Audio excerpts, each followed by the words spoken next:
Bonjour, mes chéris. Posez vos affaires une minute. J'ai envie de vous raconter une histoire qui vous fera voir vos proches autrement. Dites-nous d'où vous nous regardez. Nous vous souhaitons une bonne écoute. Les filles, je vais vous raconter une histoire qui m'est arrivée l'été dernier. Qui aurait cru qu'un simple détour vers une petite maison de campagne allait bouleverser toute ma vie. Je revenais du marché, chargée de plants de tomates et de poivrons. 5 gros sacs de semis, à peine casés dans le coffre de ma vieille Honda.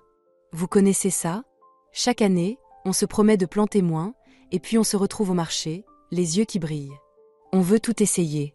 Résultat, on ramène la moitié du magasin, et le mari ne fait que secouer la tête. Mais quand on ouvre un pot de tomates maison en hiver, personne ne se plaint. Notre maison de campagne se trouve dans un lotissement appelé Champs ensoleillés. Mon petit refuge depuis 10 ans. 6 arts de paradis, où chaque brin d'herbe a été planté par moi, chaque buisson soigné par mes mains. Sébastien, mon mari, est absorbé par sa société de construction, et moi, d'avril à octobre, je suis la reine de mon petit royaume. Et même l'hiver, j'y pense sans arrêt. Je feuillette des catalogues de graines, je traîne sur les forums de jardiniers, je prépare mes plans de plantation. Chaque tomate est cultivée par mes soins, chaque rangée impeccable, au point que ma voisine Valentina en devient verte de jalousie, comme mes concombres sous serre. Son mari, Lorenzo, ne cesse de lorgner mes plates-bandes depuis la clôture. Isabelle me dit « Tu devrais les présenter à un concours, tes tomates, pas les cacher sur 6 arts. » Ça fait plaisir, bien sûr, mais moi je les cultive pour le plaisir et pour ma famille. Ce jour-là, j'ai choisi un autre chemin. Un accident avait paralysé la route principale et je devais absolument planter mes semis avant le soir. À la radio, on disait que le bouchon faisait plusieurs kilomètres et que les conducteurs attendaient depuis 3 heures. Heureusement que j'avais écouté les infos du matin avant de partir. J'ai décidé de passer par le vieux village de Vallée des Pins, où Sébastien avait encore un terrain hérité de son père. Cette maison de campagne nous est revenue après le décès de mon beau-père, Alessandro. Un homme au grand cœur, que Dieu ait son âme. Il m'appelait toujours sa fille, même si sa propre fille, la sœur de Sébastien, était partie en Allemagne dans les années 90 et revenait rarement. Cela fait 15 ans qu'on l'a enterrée, et la maison est restée presque à l'abandon. Sébastien y va rarement, toujours pris par ses affaires. Il disait dernièrement qu'il avait entamé des travaux pour en faire un lieu de repos pour la retraite. Moi, je n'y avais pas mis les pieds depuis l'automne dernier, quand on y avait ramassé les pommes. Tu comprends, on a déjà notre propre terrain bien entretenu, et là-bas, tout est à refaire. Ce jour-là, il faisait étonnamment beau et chaud pour un mois de mai. Le soleil tapait si fort que j'ai enlevé mon coupe-vent et l'ai jeté sur le siège arrière. À la radio, on passait les bons vieux tubes des années 80. Sweet Dream d'Annie Lennox jouait, et je chantonnais en imaginant ma soirée. Planter mes tomates, préparer un thé à la menthe de l'année dernière et m'asseoir sur le perron. Le bonheur. Et voilà que j'arrive au tournant de la rue où se trouve la maison de ma belle-mère, et soudain, bam! La voiture de ma belle-mère, une Opel, était garée devant. Vivienne. Celle-là même qui, depuis 3 jours, était censée être à l'hôpital pour des examens. Hier encore, Sébastien m'avait dit qu'on l'avait hospitalisée pour un électrocardiogramme. Il était inquiet. Et là, surprise, sa voiture est là, impeccable. Donc, elle n'est pas à l'hôpital. Tu sais, avec Vivienne, ça a toujours été. Disons, froid. Pas la guerre, mais pas d'affection non plus. Elle a toujours pensé que son fils aurait pu trouver mieux. Pas une simple comptable de collège municipal, mais une fille bien née. Ce qu'elle entendait par là, je ne l'ai jamais su en 22 ans. Probablement la fille d'un de ses chefs à l'usine, où elle avait toujours travaillé au service planification. Quand Sébastien et moi nous sommes mariés, elle ne cessait de m'apprendre comment cuisiner, repasser, tenir la maison. Je me taisais, je supportais. Mon mari me demandait d'éviter les conflits. Et quand les enfants sont arrivés, Adriane, puis Camilla, c'était pire. Je les nourrissais mal, je les habillais mal, je faisais tout de travers. Isabelle disait « Tu ferais mieux de sortir avec ton enfant plutôt que de courir les magasins. » Mais je ne faisais pas les magasins. Je travaillais à un poste et demi pour apporter de l'argent pendant que Sébastien lançait son entreprise. Avec le temps, ça s'est calmé. Les enfants ont grandi, Sébastien a réussi. Son entreprise de construction a pris de l'ampleur, il avait 5 équipes de travail, plein de commandes. On a construit une maison, acheté des voitures. Pour moi, une vieille Honda, pour lui, une Toyota haut de gamme. La belle-mère semblait plus tranquille, mais toujours prête à comparer. Tu as vu Serafina, la femme de Maximilien, l'amie de Sébastien? Elle a fait elle-même des rideaux magnifiques pour le salon. Ou encore, tu sais, Anastasia, la petite fille d'une amie, elle marchait 10 kilomètres par jour enceinte de 5 mois. Toi, Isabelle, après tes grossesses, tu n'as jamais retrouvé ta ligne. Tu vois le genre. Je me suis arrêtée au coin, près du vieux pommier. Je ne sais pas pourquoi je ne suis pas allée frapper. Un pressentiment. Après 22 ans ensemble, Sébastien était devenu étrange. Il rentrait tard, ne répondait pas au téléphone devant moi, avait changé son mot de passe. Avant, on n'avait pas de secret. Et là, c'est plus simple, disait-il, comme ça tu ne dois pas toujours me demander mon code. Logique, mais ça m'a laissé un goût amer. Et puis, quand sa mère vient, il chuchote dans la cuisine. Dès que j'entre, silence. On parlait santé, dit-il. Comme si on ne pouvait pas parler de santé devant moi. J'ai pensé qu'il préparait peut-être une surprise. Dans un mois, c'était mon anniversaire, mon 47e. Une date à marquer. Alors j'ai décidé d'aller jeter un coup d'œil discrètement. Il faisait chaud, les fenêtres étaient grandes ouvertes. J'ai laissé la voiture au coin, mes sacs sur le siège, et j'ai longé la clôture. Mon beau-père l'avait construite lui-même, solide, avec des détails sculptés. La peinture était écaillée, mais on sentait le travail fait avec amour. Le portillon était entrouvert, la cour propre, même des massifs fleuris. Des pétunias, des crocus en pleine floraison, des narcisses. L'herbe tondue, pas un brin qui dépasse. Et lui qui disait ne pas avoir le temps d'y venir. Sans doute avait-il payé des ouvriers. Mais c'était trop soigné. On sentait la main d'une femme. Mais laquelle ?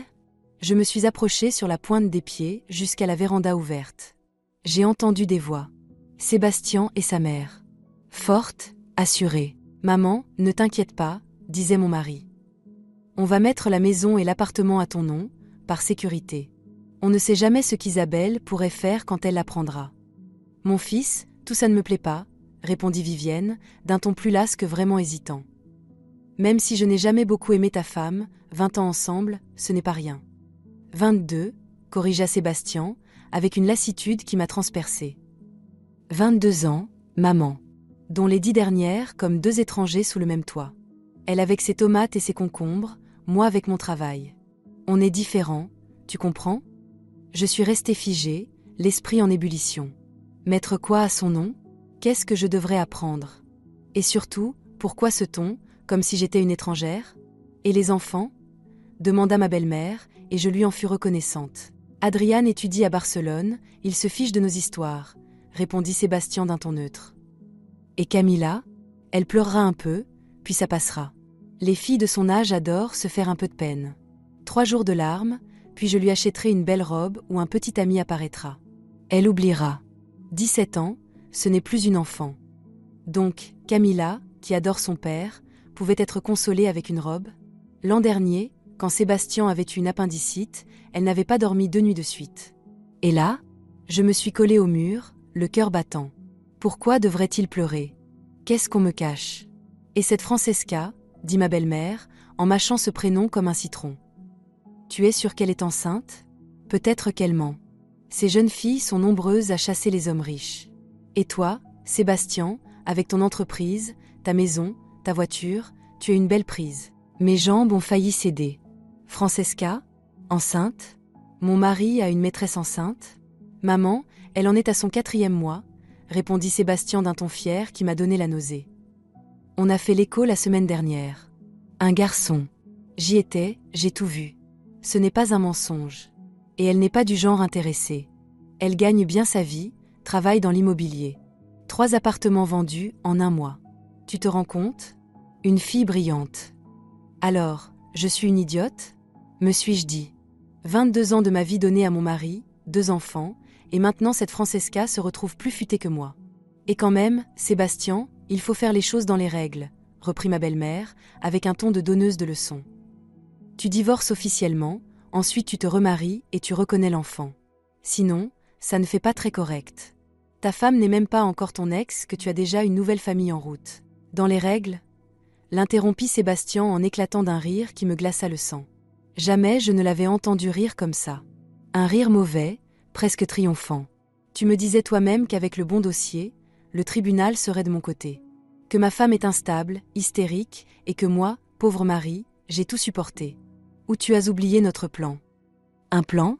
Ils ont un plan ? Contre moi ? Et ma belle-mère est de mèche ? Je n'ai pas oublié, soupira Vivienne. Mais ça me laisse quand même un goût amer. Tant d'années ensemble. Elle a fait son temps, trancha Sébastien. Ces mots m'ont giflé. Elle a élevé les enfants, aidé à lancer le business. Maintenant, je veux vivre pour moi. Avec une jeune, belle, qui me regarde avec des yeux amoureux, pas une qui me bassine avec le cholestérol et l'alimentation saine. J'ai plaqué ma main sur ma bouche pour ne pas crier. Ma vue s'est troublée, la nausée m'a envahi. 22 ans de mariage. 2 enfants. J'ai tenu la comptabilité quand l'entreprise démarrait, passé des nuits entières sur les rapports. J'ai enduit les murs de notre premier appart pour économiser sur les ouvriers. J'ai veillé Adriane malade pendant que lui tissait ses contacts. Et maintenant, j'aurais fait mon temps. Francesca enceinte de 4 mois, et mon propre mari, avec ma belle-mère, qui complote pour me faire passer pour folle afin de tout me prendre. Les voix continuaient derrière la fenêtre, mais je ne comprenais plus. Un bourdonnement dans les oreilles, des taches rouges devant les yeux. J'ai reculé, marché sur une branche sèche. Le craquement m'a semblé aussi fort qu'un coup de tonnerre. C'était quoi ? S'alarma Sébastien.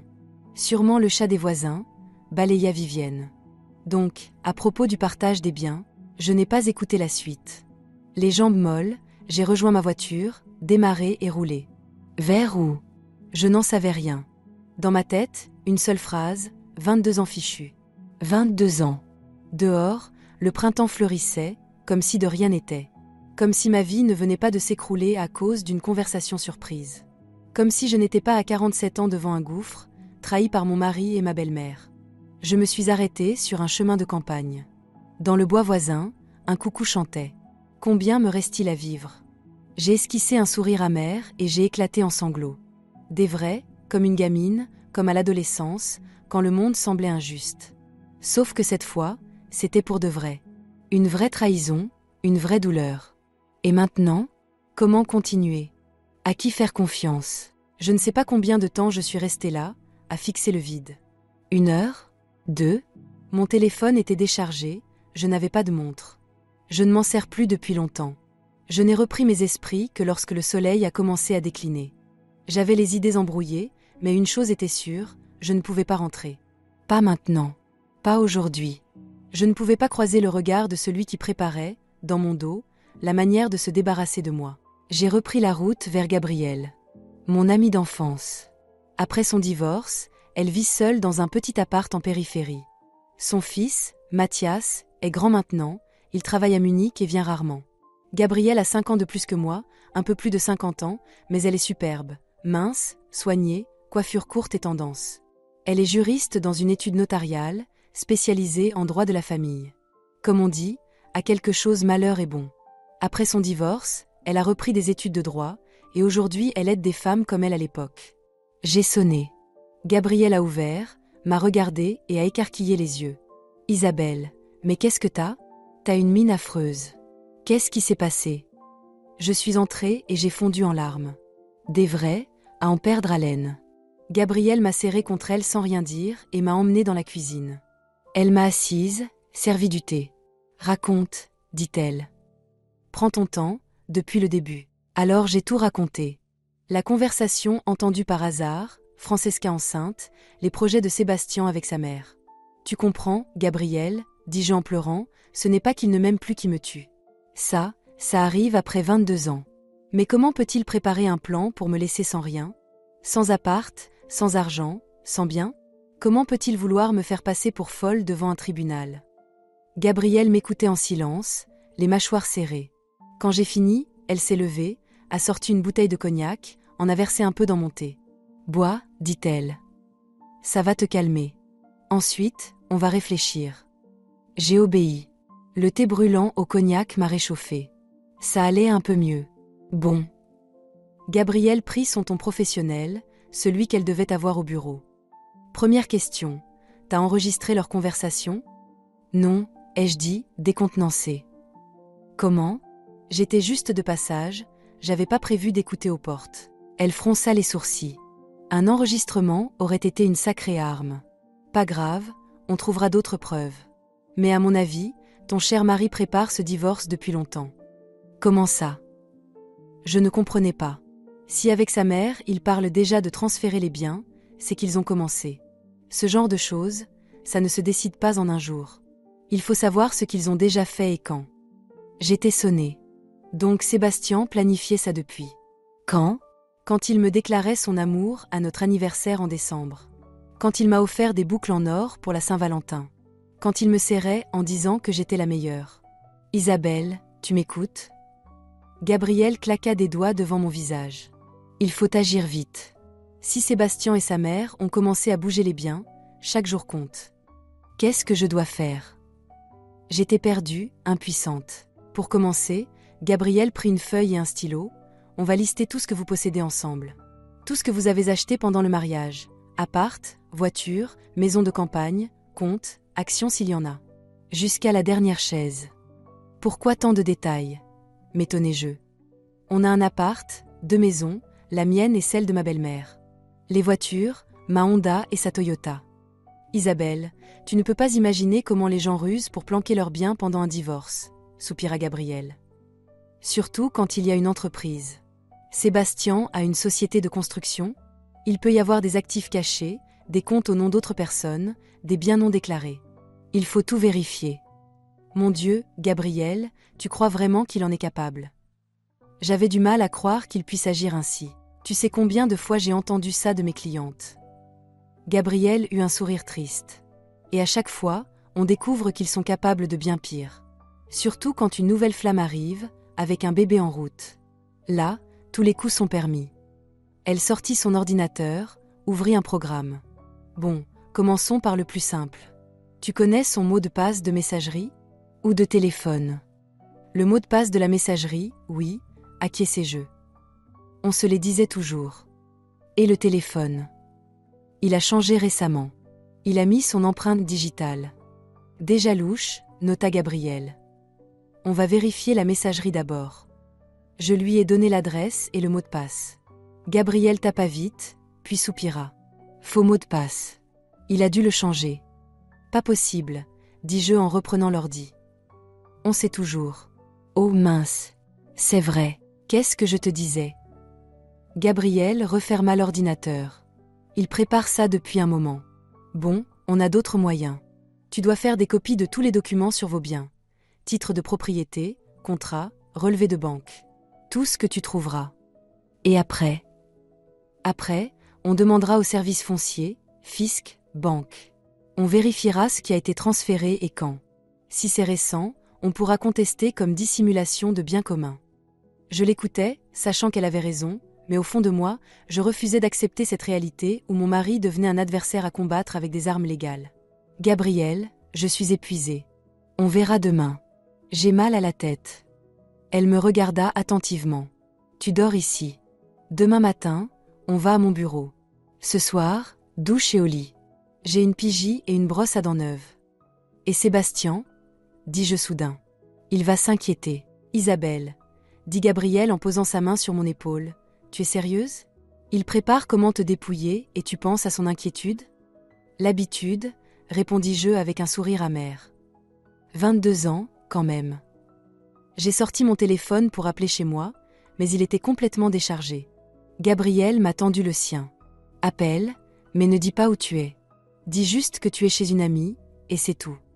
Sébastien a décroché au 3e appel. Sa voix était ensommeillée, comme si je l'avais réveillé. Allô? Sébastien, c'est moi, dis-je en essayant de paraître naturel. Ne t'inquiète pas, je suis chez une amie. On n'a pas papoté tard, j'ai décidé de rester dormir. Ah d'accord, il a bâillé. Chez quelle amie? Chez Béatrice, mentis-je, le premier nom qui me vint à l'esprit. Je vois. Bon, bonne nuit alors. Et c'est tout? Pas un « je m'inquiétais », pas un « pourquoi tu n'as pas prévenu ». Juste bonne nuit. Comme si ça lui était égal où j'étais et avec qui. Tu as entendu? Dis-je en rendant le téléphone à Gabriel. Il n'a même pas demandé si tout allait bien. C'est peut-être mieux comme ça, fit remarquer Gabriel. Moins de soupçons. Viens, je vais te préparer le canapé. La nuit fut difficile. Je me tournais sans cesse, réveillée par des cauchemars, replongeant dans un sommeil agité. Les bribes de cette conversation entendue se mêlaient à des souvenirs heureux de notre vie de famille.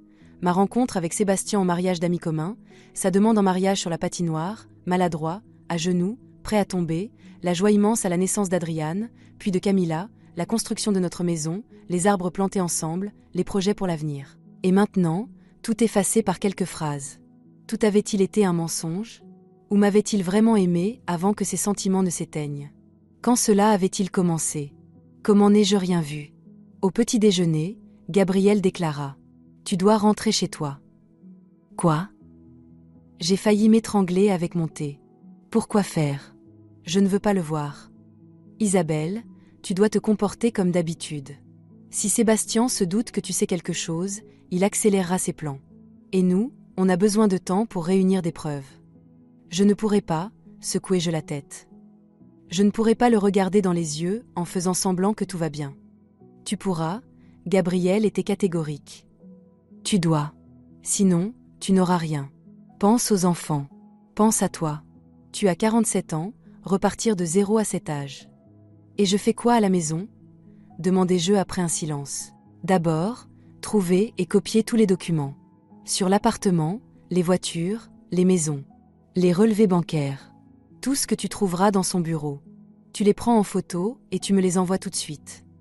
Et s'il le remarque? Il ne remarquera pas si tu fais attention. Il est persuadé que tu ne te doutes de rien. Profitant.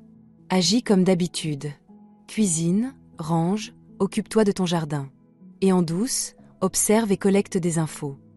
Le plan de Gabriel paraissait logique, mais l'idée de vivre sous le même toit qu'un homme qui m'avait trahi était insupportable. Comment le regarder? Comment parler de banalité? Comment dormir dans le même lit? Et s'il, tu vois, voulait de l'intimité?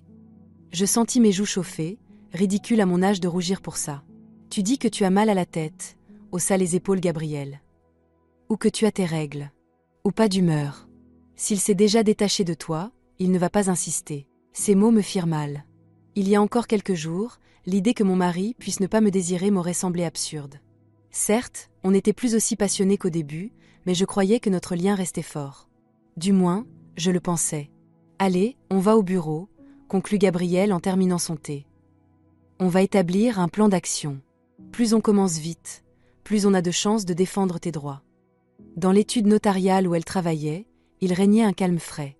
Pas encore de clients à 7 heures matinales. Nous nous sommes installés dans son petit bureau. Gabrielle a sorti une grosse chemise de l'armoire. Voilà, dit-elle en la posant devant moi. Une affaire similaire l'an dernier. Le mari voulait tout mettre au nom de sa mère avant le divorce. On a prouvé que c'était pour cacher les biens communs. Le tribunal a tout rendu à la femme. Donc il y a des précédents, ne t'en fais pas. Et moi, je fais quoi? J'étais perdue. D'abord, Gabriel prit une feuille blanche, on fait la liste complète de vos biens. Ensuite, on vérifiera dans les bases à qui c'est enregistré. On a passé 2 heures à détailler tout ce qu'on avait avec Sébastien. L'appart au centre-ville, la maison aux champs ensoleillés, le terrain avec la maison héritée de mon beau-père, 2 voitures, les meubles, l'électroménager. Gabriel notait tout, les dates d'achat, le prix, sur qui s'était enregistré. Et l'entreprise? Demanda-t-elle une fois le gros noté. L'entreprise est au nom de Sébastien, répondis-je. Mais j'ai fait la comptabilité les 10 premières années, jusqu'à ce qu'il embauche un comptable. Parfait, dit Gabriel en notant. Ça prouve ta contribution à la croissance de l'entreprise. C'est important au tribunal. Tu crois que ça ira jusqu'au tribunal? J'avais encore du mal à imaginer ma vie finissant devant un juge. Vu ce que tu m'as raconté, oui, trancha Gabriel. S'il prévoit déjà de te faire passer pour instable au tribunal, c'est qu'il se prépare à une vraie bataille. Et on doit être prête. Elle sortit un petit dictaphone de son tiroir et me le tendit. Tiens, il est petit, tu peux le garder dans ta poche. Si Sébastien ou ta belle-mère recommencent à parler de leur plan, tu enregistres. Discrètement. Je l'ai pris. Minuscule, à peine la taille d'une boîte d'allumettes. Et c'est légal. Ça peut être accepté comme preuve si c'est pour protéger tes droits, expliqua Gabriel. L'essentiel, c'est de capter leur intention de transférer les biens. On a continué à discuter stratégie. Gabriel passait des coups de fil, prenait des notes.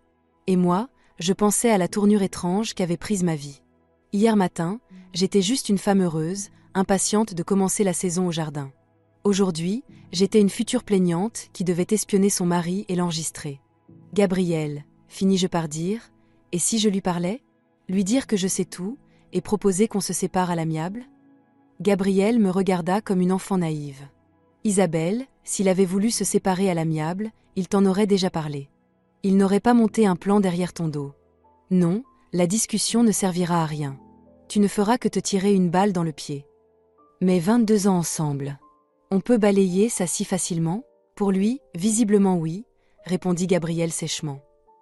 Plus vite tu l'accepteras, mieux ce sera pour toi.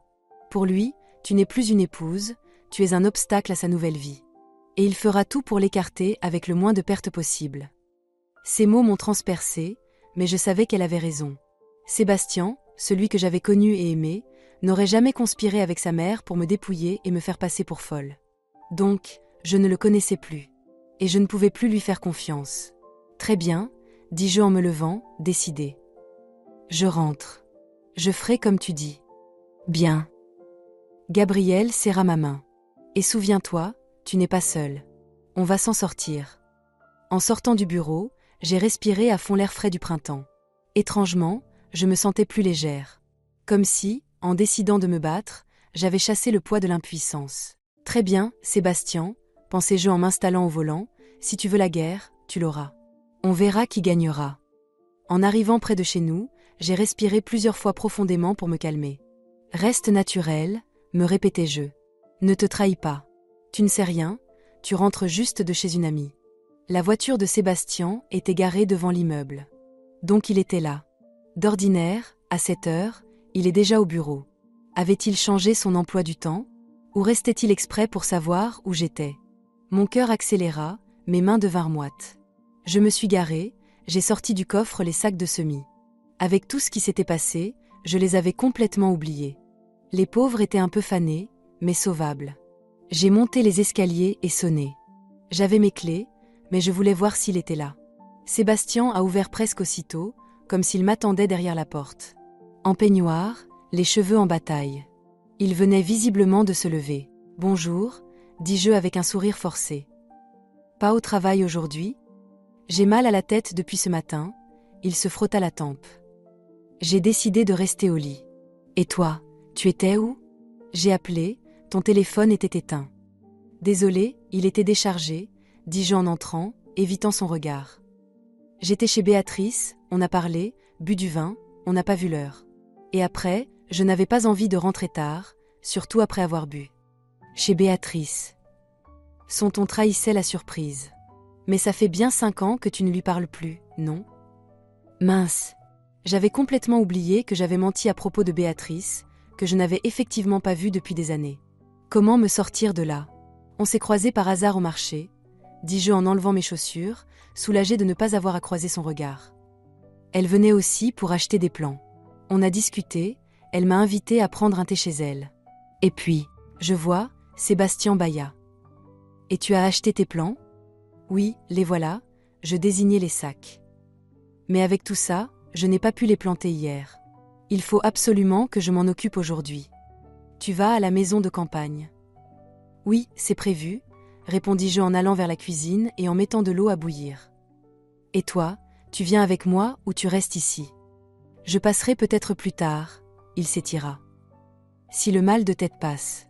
Je dois aussi trier des papiers pour maman. » « Quel papier ? » Je sursautai, mais tentai de garder un ton neutre. Elle est sortie de l'hôpital, il faut déposer ses analyses à la clinique. Sébastien détourna le regard. Elle n'arrive pas à s'y retrouver, elle m'a demandé de l'aider. Mensonge, pensai-je. Hier, elle était à la maison de campagne, pas à l'hôpital. Et maintenant, il ment encore. Mais je me contentais de dire « D'accord. Bon, je vais grignoter et filer. Les plans vont dépérir sinon. » Nous avons pris le petit déjeuner en silence. J'observais discrètement l'homme avec qui j'avais passé 22 ans de ma vie. Si familier et pourtant si étranger. Quelques cheveux gris aux tempes, des rides au coin des yeux, ce grain de beauté sur le cou que j'aimais tant embrasser autrefois. Était-ce vraiment fini ? Cet homme que je connaissais par cœur pouvait-il vraiment comploter ainsi contre moi ? « Tu es bizarre aujourd'hui, » dit soudain Sébastien en me fixant. « Tout va bien ? » « Oui, bien sûr, » répondis-je avec un sourire forcé. J'ai juste mal dormi. Le canapé de Béatrice n'est pas très confortable. Tu sais que tu peux tout me dire, si quelque chose te tracasse, dit-il avec une pointe de douceur.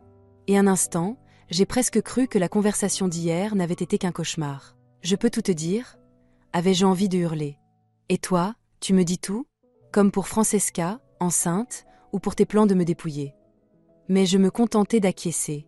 Oui, je sais. Je vais aller à la maison de campagne, travailler un peu dehors. Ça ira mieux après. Il hocha la tête, mais continua à me dévisager avec méfiance. Je terminai mon thé d'une traite et me levai. Je vais me préparer. Tu veux que je te laisse le dîner prêt ? Ou tu te réchauffes quelque chose ? Inutile. Je passerai sûrement voir maman.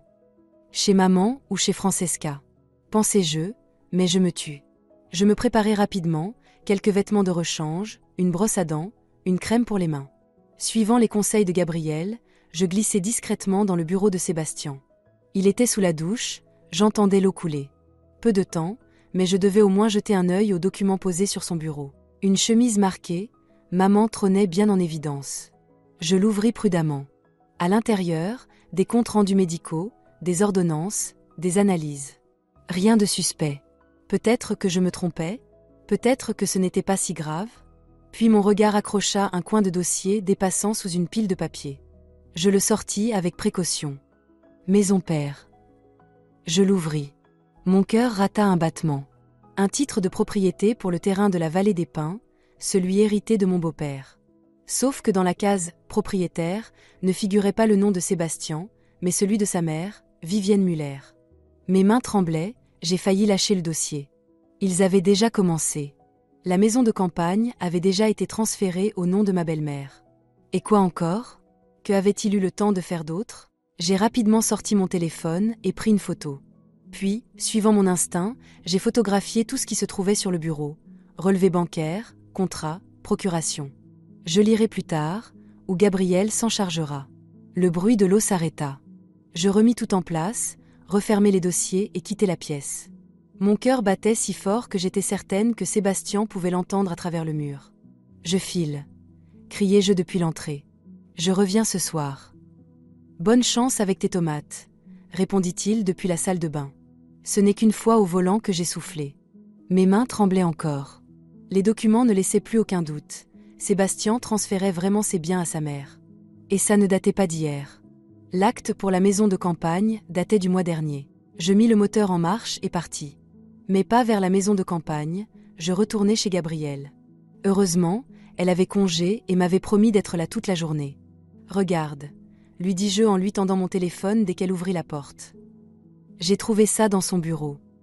Gabriel parcourut les photos, le visage de plus en plus sombre. « Bon, la maison de campagne est déjà à son nom », elle désigna l'écran. « Ça, on dirait un contrat de vente pour l'appartement. »« Attends, et ça ?» Elle agrandit une photo, un document officiel avec des tampons. « Nom de Dieu, Isabelle. C'est un acte de donation pour votre appartement.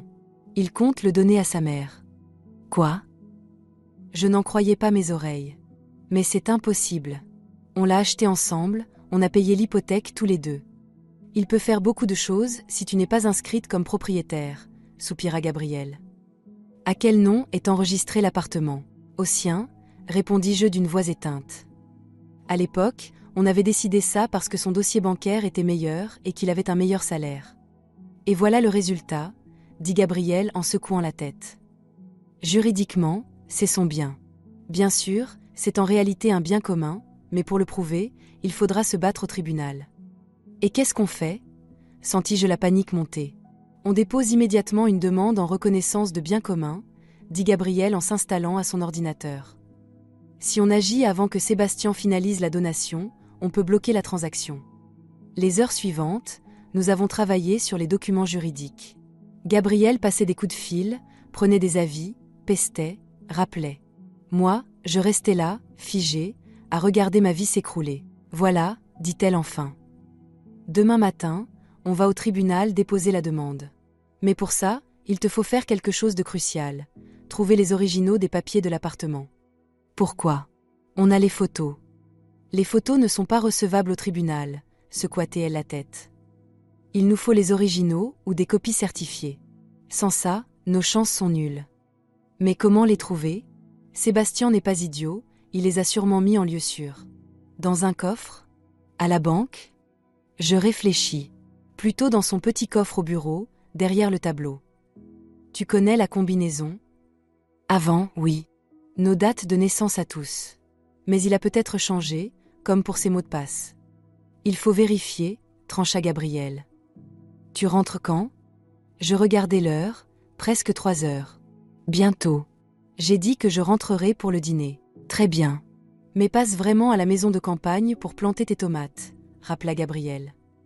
Comme ça, si Sébastien demande, tu pourras répondre sans hésiter. Mon Dieu, je les avais complètement oubliées, m'écriai-je. Elles doivent être fichues. Parfait, sourit Gabriel. Tu seras de mauvaise humeur à cause de tes plans. Parfait comme couverture. Aucun soupçon. Sa froide lucidité m'impressionnait. Moi, je me sentais encore assommée. Ne t'inquiète pas, me dit-elle en m'étreignant. On va s'en sortir. Tu es plus forte que tu ne le penses. Merci, soufflai-je, les larmes aux yeux. Je ne sais pas ce que je ferais sans toi. Tout pour une amie, fit-elle en me lançant un clin d'œil. Et puis, c'est mon métier d'aider les femmes en galère. Maintenant, file. Et fais attention. En route, je passai par la maison de campagne pour planter les tomates. Elles avaient mauvaise mine, tiges affaissées, feuilles jaunies. Mais les racines semblaient vivantes. Je les arrosai, les couvris de journaux et pris une photo.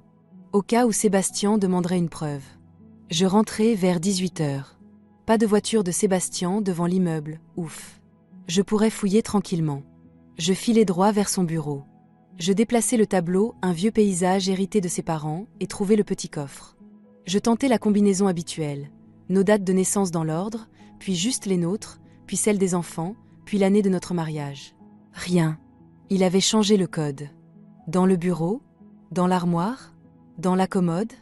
Je fouillais méthodiquement chaque tiroir, chaque étagère, chaque chemise. Je tombais sur des papiers liés à son entreprise, de vieux albums photos, des boîtes de CD. Mais aucun document concernant l'appartement. Déçu, j'allais arrêter mes recherches quand le téléphone a sonné. Gabriel.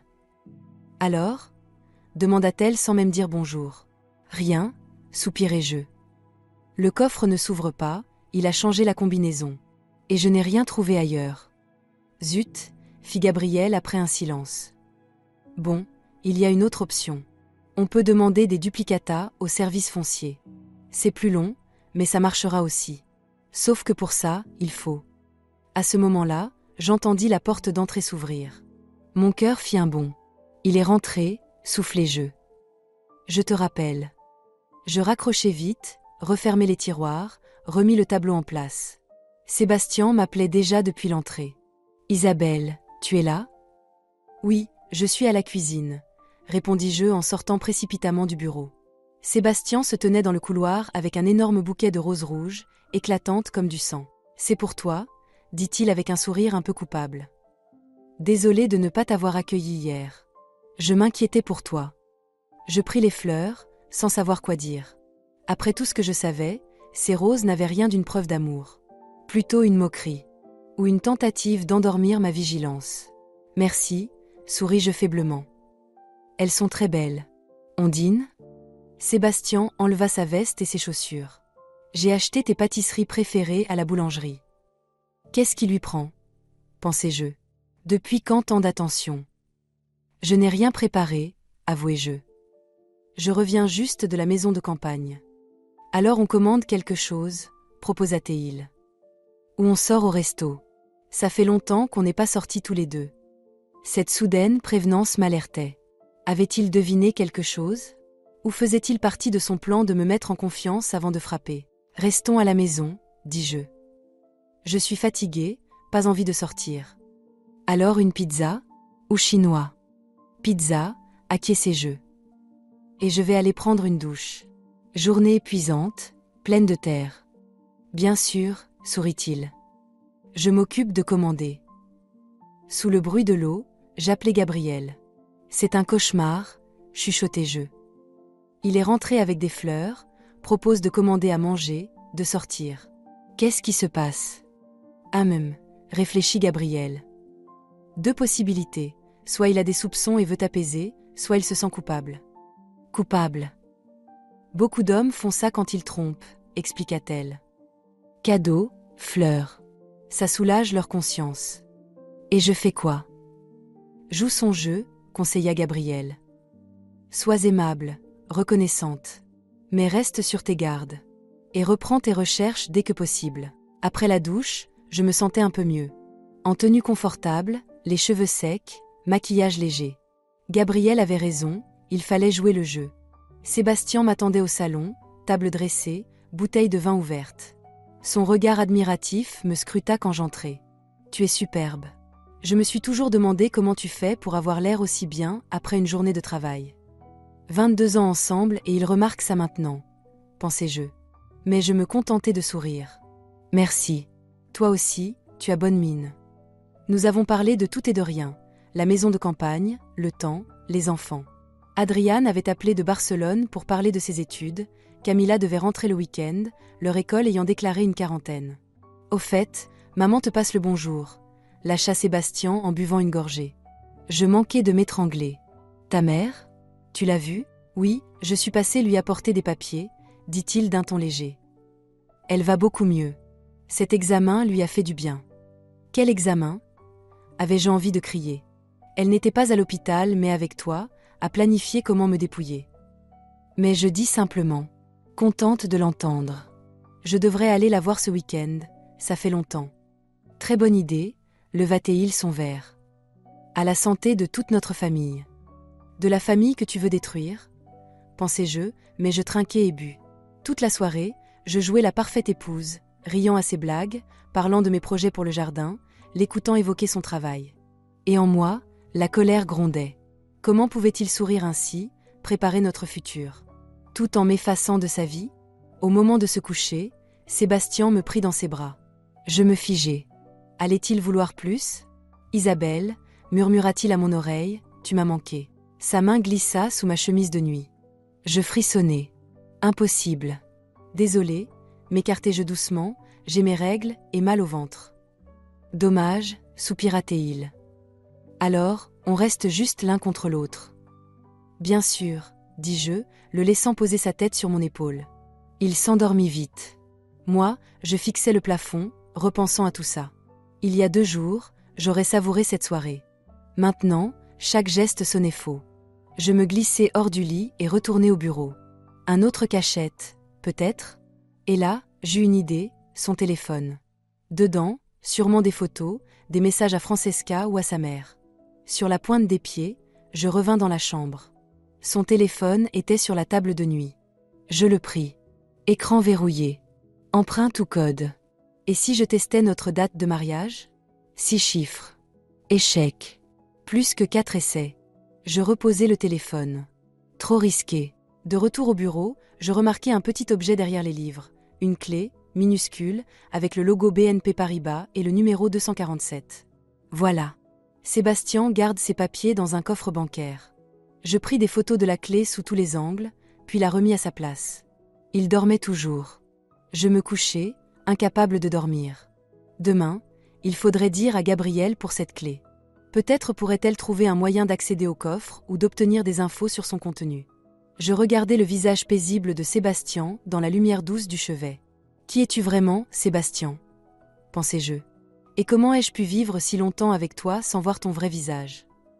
Je finis par sombrer dans un sommeil agité. Le matin, un appel me réveilla. Sébastien était déjà parti, l'oreiller froid. Allô? Marmonnai-je. Isabelle? C'est Gabrielle. Comment ça va? Je me redressai aussitôt. Ça va. Sébastien est encore là? Non, répondis-je à voix basse. Il est parti, sa voiture n'est plus là.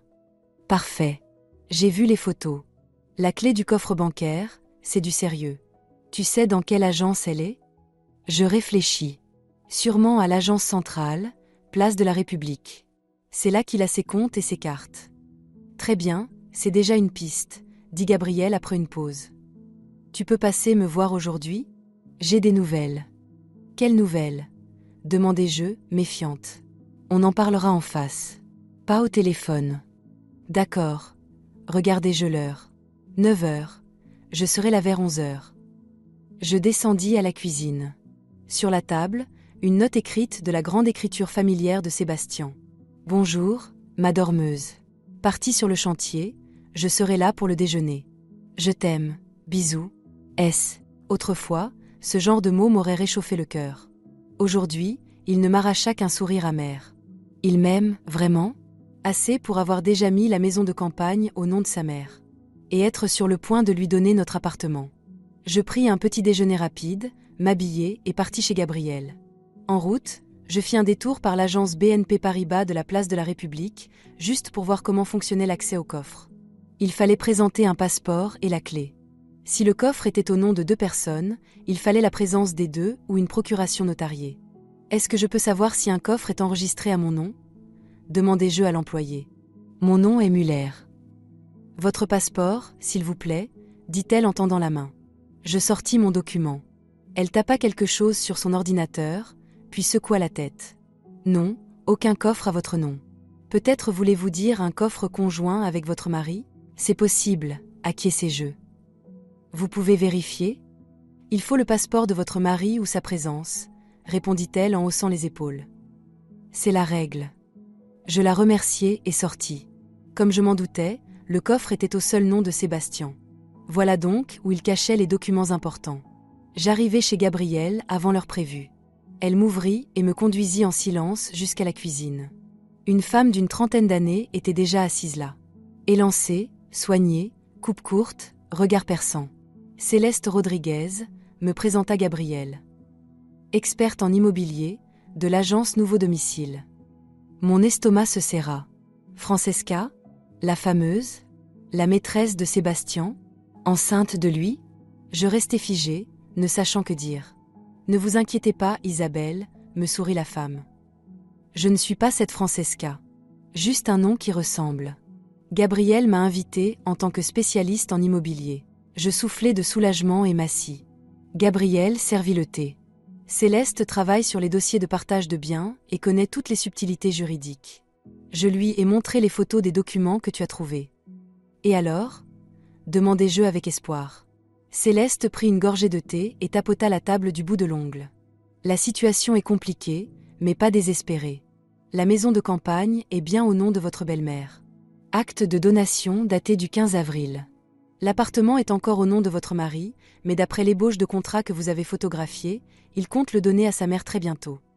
Mais, c'est légal ? Demandai-je. On a tout construit ensemble. 22 ans de mariage. Justement, acquiesça Céleste. Par la loi, les biens acquis pendant le mariage sont communs et se partagent par moitié lors du divorce.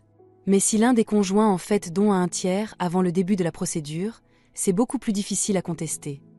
Donc il peut tout mettre au nom de sa mère et je n'aurai rien ? Sentis-je la panique me gagner. Théoriquement oui, dit Céleste.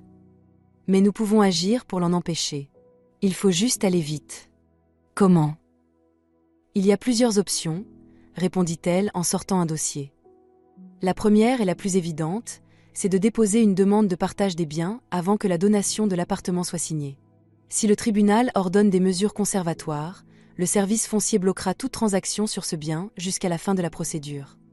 Et pour la maison de campagne, plus compliqué, admit Céleste. Mais on peut tenter d'annuler la donation si on prouve que c'était une opération fictive pour éviter le partage. Là, un enregistrement audio où votre mari discute de ce plan avec sa mère serait très utile. Je n'en ai pas, dis-je.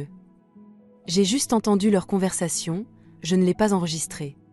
Alors il faut l'obtenir, dit Gabriel en me regardant fixement. Tu te souviens du dictaphone que je t'ai donné ? Garde-le toujours sur toi. Si Sébastien ou ta belle-mère en reparle, enregistre. Je hochai la tête, même si je doutais qu'il se montre aussi imprudent à nouveau. Il y a un autre point, reprit Céleste. La grossesse de cette autre Francesca. Si votre mari reconnaît officiellement l'enfant avant le divorce, ça peut influencer le partage. Comment ça ? Le tribunal prend en compte l'intérêt des enfants mineurs, expliqua-t-elle. S'il a un nouveau-né, il pourrait obtenir une plus grosse part pour subvenir à ses besoins. Mais c'est injuste, protestai-je. Nous avons aussi des enfants. Les vôtres sont presque majeurs, rappela Gabriel. Adriane a 20 ans, Camille a 17. Un nouveau-né demande beaucoup plus. Je me pris la tête entre les mains. Était-ce possible que Sébastien ait tout planifié, même cette grossesse ? Ne perdez pas espoir, dit doucement Céleste. On a encore des chances, mais il faut agir vite et fort. Que dois-je faire? D'abord, signer ces documents, elle me tendit plusieurs feuilles. Procuration et demande de partage des biens. Gabriel pourra vous représenter au tribunal. Je parcourus les papiers. Tout était clair, précis. La demande listait tous nos biens, maison, voiture, compte et même une part de son entreprise. Et ça, c'est légal? Demandai-je en montrant la partie sur la société. Elle est à son nom. Mais tu l'as aidé au début, tu faisais la comptabilité, rappela Gabriel. C'est un apport à l'entreprise, ça compte. Je signai, le cœur partagé entre peur et détermination. La guerre était déclarée. Maintenant, surtout, ne te trahis pas, prévint Gabriel. L'assignation lui arrivera dans quelques jours. En attendant, accumule des preuves. Et le coffre? Demandai-je. Plus difficile, admit Céleste. Sans la clé et sans lui, pas d'accès. Mais on peut demander au tribunal la liste des documents qu'il contient. Je me souvenais alors. Gabriel, tu disais avoir des nouvelles. Gabriel et Céleste échangèrent un regard. Oui, dit Gabriel. On a retrouvé l'autre Francesca. Quoi? Par nos contacts dans l'immobilier, expliqua Céleste. Francesca Moreau, 29 ans, agence premium immobilier, spécialisée dans le haut de gamme. Et oui, elle est bien enceinte. J'eus le souffle coupé. Vous avez une photo? Céleste hésita, puis sortit son téléphone. La voilà. Une jeune femme s'afficha, mince, longue chevelure brune, yeux expressifs. Magnifique. Bien plus belle que moi. Et si jeune. 29 ans, murmurai-je. Et Sébastien en a 50. Un homme en pleine crise de la quarantaine et une jeune femme ambitieuse, commenta Céleste. Ça ne m'aide pas, gronda Gabriel. Céleste baissa les yeux. Pardon. C'est juste. Courant dans mon métier. Qu'est-ce que vous savez d'autre sur elle? Pas grand-chose, répondit Céleste. 3 ans dans cette agence, avant sa mannequin ou quelque chose d'approchant. Elle vit dans une résidence neuve, Parc Résidence. Voiture, BMW X3 blanche. Et enceinte de mon mari, dis-je amèrement. Présumé, rectifia Gabriel. Sébastien a dit qu'il était allé avec elle à l'échographie, qu'il avait vu l'enfant. Un garçon. Un silence lourd tomba. Je regardais dehors les peupliers ployés sous le vent. Il y a une semaine, j'étais une épouse comblée. Aujourd'hui, j'étais assise dans la cuisine d'une autre, à préparer une bataille judiciaire contre mon mari. Et sa maîtresse enceinte. Isabelle, murmura Gabriel, ça va? Je ne sais pas, répondis-je. Tout est flou. Je n'arrive pas à croire que ça m'arrive. Crois-moi, dit Céleste avec un sourire triste, tu n'es ni la première ni la dernière. Et certaines sortent de la victorieuse, avec leurs biens et leur dignité. Ce n'est pas qu'une question d'argent, secouai-je la tête. J'ai donné mes meilleures années à cet homme. Je lui ai fait des enfants. Je l'ai soutenu au début de son entreprise. Supporter sa mère qui ne m'a jamais aimé. Et au final, il m'efface de sa vie comme un objet inutile. Elle a fait son temps. C'est ce qu'il a dit. Je ne remarquai pas tout de suite les larmes qui coulaient sur mes joues. Gabriel me passa un bras autour des épaules. Pleure, ça te fera du bien. Et ensuite, relève la tête et bats-toi. Tu es forte, Isabelle. Plus forte que tu ne le crois. J'essuyai mes larmes avec une serviette. Désolée, je craque. C'est normal, dit doucement Céleste. La trahison d'un proche est l'une des douleurs les plus dures à supporter. Mais le temps aide à guérir. Et la justice aussi, ajouta-t-elle en me lançant un clin d'œil. La justice? Demandai-je, surprise. Pas au sens strict, expliqua Céleste. Mais quand tu gagneras le procès et que tu obtiendras ta moitié légale des biens, ce sera la meilleure justice possible. Imagine la tête de Sébastien quand il devra te rendre la moitié de tout ce qu'il a si soigneusement essayé de cacher. Cette idée me donna un étrange sentiment de satisfaction. Oui, je n'allais pas le laisser se débarrasser de moi aussi facilement. Je me battrai. Pour moi, pour mon avenir, pour ce qui est juste. Et pour les enfants? Demandai-je soudain. Camilla vient ce week-end. Qu'est-ce que je lui dis? Pour l'instant, rien, conseilla Gabriel. Inutile d'impliquer les enfants trop tôt. Quand l'affaire arrivera devant le tribunal, tu leur expliqueras. Pour l'instant, agis comme d'habitude. Ça va être difficile, soupirai-je.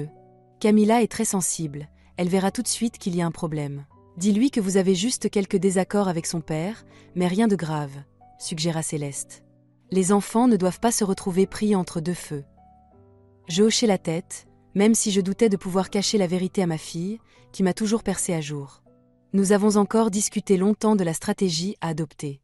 Gabriel promit de déposer la demande aujourd'hui même, et Céleste se chargea de vérifier l'état de nos biens immobiliers grâce à ses contacts au service foncier. Moi, j'avais la tâche la plus dure, rentrer chez moi et continuer à jouer la femme qui ne se doute de rien. Sois prudente, me prévint Gabriel en me raccompagnant. Si Sébastien apprend que tu connais ses plans, il pourrait accélérer les choses. Ou pire, monter les enfants ou vos amis contre toi. Je ferai attention, promis-je. Même si ce ne sera pas facile. Appelle-moi à tout moment, dit Gabriel en me serrant fort dans ses bras. Et n'oublie pas le dictaphone. Un enregistrement pourrait être la preuve décisive au tribunal. Je hochai la tête et sortis. La journée était claire, ensoleillée. Difficile de croire que la trahison et le mensonge existaient sous un ciel pareil. Autour de moi, les gens marchaient vite, riaient, parlaient au téléphone. La vie normale, celle dont je ne faisais plus partie. En montant dans ma voiture, je réalisais que je n'avais aucune envie de rentrer. Impossible d'affronter Sébastien, ses attentions feintes, ses mensonges. J'avais besoin d'être seule, de mettre de l'ordre dans mes pensées. Je mis le contact et pris la route vers le seul endroit où je me sentais bien, notre maison de campagne. Là-bas, parmi les plates-bandes et les serres, peut-être pourrais-je oublier un instant le cauchemar qu'était devenu ma vie. Une demi-heure plus tard, j'étais devant les grilles du lotissement Les Champs Ensoleillés. Je sortis mes bottes en caoutchouc du coffre. Avec la pluie d'hier, le terrain devait être trempé. Notre maison de campagne. Enfin, difficile de dire à qui elle appartenait maintenant. À moi? À Sébastien? Ou bientôt à ma belle-mère? Petit chalet bleu, 600 mètres carrés de terrain, presque tout occupé par des potagers et des serres. Les pommiers plantés il y a 10 ans étaient en pleine floraison, blancs et roses comme des mariés. Le lilas, au bord de la clôture, embaumait l'air. Je suivis l'allée jusqu'à la porte, que j'ouvris. À l'intérieur, tout était comme toujours. Propre, accueillant, familier. Ici, nous passions tous nos étés. Ici, Adriane avait allumé son premier feu de barbecue. Ici, Camilla avait appris à nager dans une petite piscine gonflable. Je m'affalais sur le vieux canapé et, enfin, je laissais couler mes larmes. Longtemps, à en perdre le souffle. Ces derniers jours avaient été trop lourds, il fallait que ça sorte. Quand les larmes cessèrent, je me sentis vidée. Mais aussi étrangement déterminée. Stop aux pleurs. Stop à l'apitoiement. Il fallait agir. Je pris mon téléphone et appelai ma fille. « Camilla, bonjour ma chérie. »« Maman » répondit-elle joyeusement. « J'allais justement t'appeler. Tu sais quoi? On est en quarantaine, 3 jours sans école. »« Alors tu viens ce week-end » demandai-je, essayant de garder une voix naturelle. « Oui, j'arrive demain après-midi. »« Pourquoi? Je t'ai manqué ?»« Beaucoup, » répondis-je sincèrement. « Il faut qu'on parle. » Il s'est passé quelque chose. Sa voix se fit méfiante. Elle sent tout. Non, juste une conversation entre filles, dis-je le plus légèrement possible. Tu sais, il y a des sujets qu'on ne peut pas aborder avec ton père. D'accord, répondit-elle, pas vraiment convaincue. Tu me raconteras demain. Papa est à la maison? Non, il est au travail. Tu veux que je lui dise quelque chose? Dis-lui que je l'aime et que je lui ramènerai ses chocolats préférés, rit Camilla. Bon, maman, les filles m'attendent, on va au ciné. À demain. À demain, ma chérie. Je t'aime. Je raccrochai et inspirai profondément. La conversation avec ma fille ne serait pas facile. Je ne savais pas si je pourrais lui cacher la vérité. Mais lui annoncer brutalement le divorce et la trahison de son père? Impossible. Le téléphone sonna. Sébastien. Oui. Je tentai de garder ma voix neutre. Tu es où? Son ton était agacé. Je suis rentrée et tu n'es pas là. À la maison de campagne, répondis-je. Je voulais voir si les plans avaient bien pris. Ah, d'accord, dit-il, plus calme. Tu rentres quand? Je ne sais pas. Peut-être que je reste ici cette nuit. Demain, je veux planter les poivrons. Toute seule?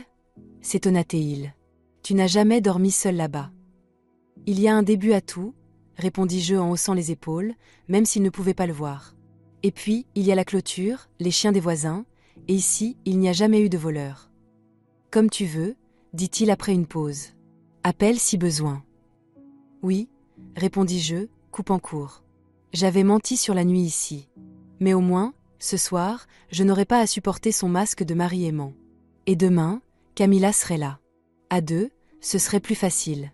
Je sortis sur le perron et regardai le jardin. Les plants de tomates, que j'avais repiqués à la hâte hier, faisaient peine à voir.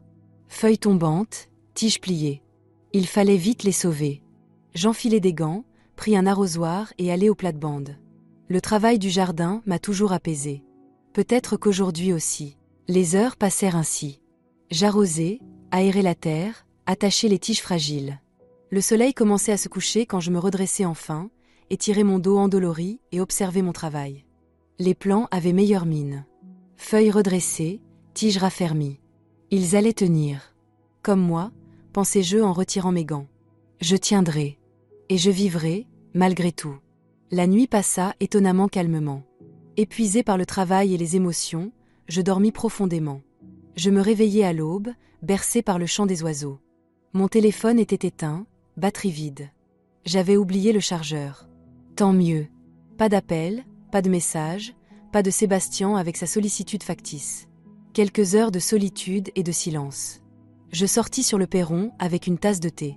Matin clair, ensoleillé. La rosée brillait sur l'herbe, l'air sentait le lilas et la terre humide. Un matin paisible, banal. Et un chaos complet dans ma vie. La sonnette de la grille retentit. Je sursautai. Qui pouvait venir si tôt? Sébastien? Non, il a les clés. Je jetai un œil par l'interstice. Une femme âgée était là, un seau de fraises à la main. Ma voisine, Margot. Isabelle, t'es là?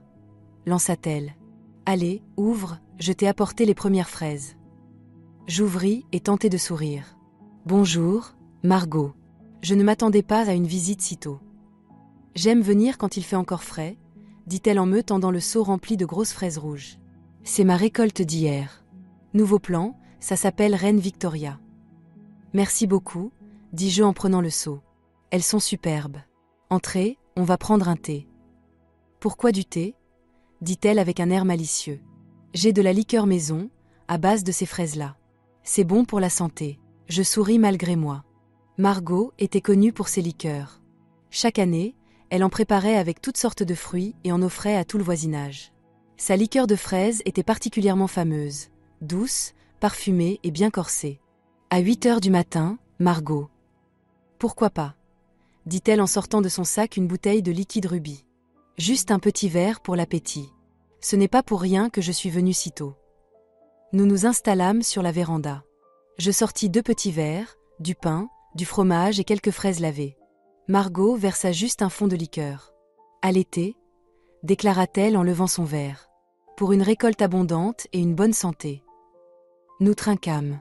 La liqueur brûla légèrement ma gorge, puis se répandit en chaleur douce.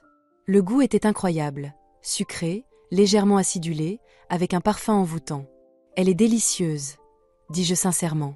Évidemment, répondit Margot avec fierté. C'est une recette de ma grand-mère. Elle macère 3 ans. Elle me regarda attentivement. Mais pourquoi t'es si pâle? T'es malade? Non, juste un peu fatiguée, mentis-je. J'ai beaucoup travaillé ces derniers temps. Ah oui, répondit ma voisine d'un ton sceptique. Fatiguée. Hier, je t'ai vu t'acharner dans ton potager jusqu'à la nuit tombée. Et tu pleurais tout le temps. Je me sentis gênée. Je ne pensais pas que quelqu'un avait pu me voir. Oh, j'étais juste de mauvaise humeur. Isabelle, Margot se rapprocha de moi. Ça fait quoi, 15 ans qu'on est voisines? Je te connais par cœur. Qu'est-ce qui se passe? Tu t'es disputée avec Sébastien? J'hésitais. D'un côté, je n'avais pas envie d'étaler mes problèmes. De l'autre, Margot n'était pas une inconnue.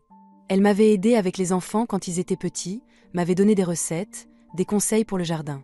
Et dans ses yeux, je voyais une vraie sollicitude, pas de la curiosité malsaine. Ce n'est pas vraiment une dispute, commençai-je prudemment. Disons que j'ai appris quelque chose de désagréable. Il te trompe? Demanda-t-elle directement. Je sursautai. Pourquoi tu dis ça? Oh ma fille, soupira Margot. À mon âge, j'ai un peu plus d'expérience que toi. Je le vois dans tes yeux. Ton mari va voir ailleurs. Depuis longtemps. Je ne sais pas, admis-je. Je l'ai appris récemment. Par hasard. Margot versa encore une goutte de liqueur. Allez, raconte. Ça ira mieux après. Alors je racontai. Pas tout, bien sûr. J'évitais les détails sur les biens et ses projets pour me faire passer pour folle au tribunal. Mais je parlais de l'entretien que j'avais entendu, de la maîtresse enceinte, de la trahison. Elle m'écouta sans m'interrompre, hochant la tête, lâchant parfois un petit souffle indigné. Quand je terminai, elle poussa vers moi une assiette de fraises. « Mange. C'est plein de vitamines. Tu vas avoir besoin de force. » J'en pris une. Douce, juteuse, avec une légère acidité. Un vrai délice. Tu sais, dit Margot en regardant au loin, j'ai vécu une histoire un peu pareille. Sauf que je n'ai pas été aussi courageuse que toi. Je ne me suis pas battue. Vraiment ? Demandai-je, surprise. Je ne savais pas. À quoi bon le raconter ? Fit-elle d'un geste. C'est du passé. Mon défunt Antoine, lui aussi, sur le tard, s'est amouraché d'une petite jeune. Bien sûr, toujours avec une jeunette. On était tous les deux à la retraite. Je pensais qu'on aurait une vieillesse tranquille, les petits-enfants, la maison de campagne. Et puis voilà, amoureux comme un gamin. Et qu'est-ce que vous avez fait ? Demandai-je, oubliant un instant mes propres soucis. Rien, répondit-elle avec un sourire amer. J'ai pleuré, oui. Puis je me suis dit, tant pis pour Antoine. On avait vécu 40 ans ensemble, élevé nos enfants.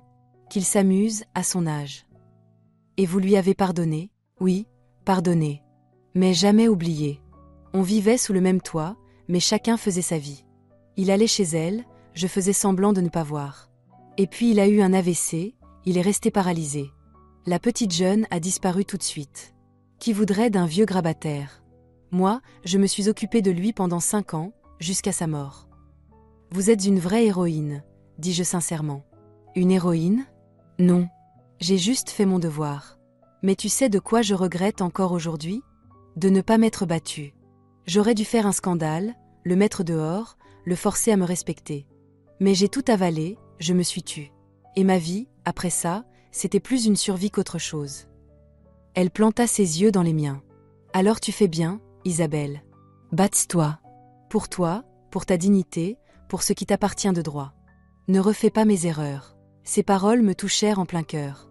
Cette femme simple, au parcours difficile, venait de m'apporter plus de soutien et de sagesse que tous les livres de psychologie ou les conseils d'amis. Merci, dis-je en serrant sa main ridée. Tu ne peux pas savoir comme c'était important de l'entendre. Oh que si, répondit-elle en tapotant ma main. Allez, encore une petite gorgée. Et au travail. Rien ne soigne mieux l'âme que de mettre les mains dans la terre. Nous avons repris un petit verre de liqueur, avec des fraises et du pain au fromage. Puis Margot baissa la voix d'un air complice. À propos de ta belle-mère. Tu sais que je la connais un peu ? On va chez le même cardiologue. Et alors ? Demandai-je, sur mes gardes. Alors ? Elle n'a eu aucun examen la semaine dernière, dit Margot avec un petit rire. J'étais à l'accueil quand elle est venue pour une simple visite de routine. Et elle avait l'air en pleine forme. Joues roses, yeux brillants. Quelle hospitalisation. Donc, Sébastien avait aussi menti là-dessus. Mais je n'étais plus surprise. Étrange qu'elle ne m'ait pas vue, continua Margot. On s'est déjà croisés à vos fêtes de famille. Mais elle a toujours été comme ça. Hautaine. Elle regarde les gens de haut. Oui, c'est tout à fait elle, acquiesçai-je. Pour Vivienne, seules comptent les personnes qui lui sont utiles. Exactement, dit Margot. Et écoute-moi bien, si tu as besoin de témoins au tribunal, je suis là. Je raconterai comment vous avez aménagé cette maison ensemble, comment tu te cassais le dos au jardin pendant qu'il faisait ses affaires en ville. Je dirai tout. Merci, répondis-je, émue. C'est très important pour moi. Bah, c'est normal. Solidarité féminine. On ne doit pas laisser les hommes nous prendre pour des idiotes. Après son départ, je sentis un regain d'énergie. Ses mots, son histoire, son soutien. Tout ça me donna de la force. J'enfilai mes gants et retournai au potager pour finir mon travail de la veille. Le temps passa vite. Je désherbais, j'arrosais, j'attachais les plants sans ressentir de fatigue. Dans ma tête, un plan se dessinait. Finir le jardin, rentrer, préparer l'arrivée de Camilla, puis parler à Gabriel des résultats de la première audience. Soudain, une voix familière retentit près de la grille. « Maman, t'es là ?» Je me redressai, plissant les yeux à cause du soleil. Camilla était là, en jean et t-shirt, un sac sur le dos. Ma fille, ma beauté. Camilla. Je me précipitai vers elle, les bras ouverts. « Mais tu devais venir demain. » « Je voulais te faire une surprise, » dit-elle en m'embrassant sur la joue. « Tu n'étais pas à la maison, et ton téléphone ne répondait pas. Papa m'a dit que tu étais ici. » « Papa ?» Je me raidis. « Tu lui as parlé ?»« Oui, il y a 1 heure, » répondit-elle en entrant dans la cour. « Il a dit que tu avais passé la nuit ici. C'est la première fois, d'ailleurs. T'avais toujours peur de dormir seule ici. »« Les temps changent, » répondis-je en haussant les épaules. « Et puis, il n'y a rien à craindre ici. La clôture est solide, les voisins sont sympas. » Camilla me dévisagea. « Maman, qu'est-ce qui se passe ?»« Rien. » dis-je en détournant les yeux, enlevant mes gants. « Je sais pas. C'est bizarre. Papa est nerveux. Toi, tu dors seul ici, et ton téléphone est éteint. » Je soupirai. Camilla avait toujours eu le sens de l'observation. Impossible de lui cacher la vérité. Elle n'était plus une enfant. « Viens dans la maison, » lui dis-je en l'entourant de mon bras. « On va boire un thé et discuter. » Sur la véranda, je mis l'eau à chauffer, sortis des biscuits et les fraises que Margot m'avait laissées. Camilla, assise en face de moi, tapotait la table avec impatience. « Alors, qu'est-ce qui se passe ?» demanda-t-elle dès que je m'assis. « Et ne me dis pas rien. » Je le vois bien. Je pris une grande inspiration. « Camilla, avec ton père, c'est compliqué en ce moment. Il est possible qu'on divorce. » Elle resta figée, les yeux écarquillés. « Quoi ? Mais pourquoi ? Vous étiez, enfin, une famille normale. Pas parfaite, mais... Qu'est-ce qui s'est passé ? » Je ne savais pas combien de vérités lui dire. D'un côté, elle avait le droit de savoir.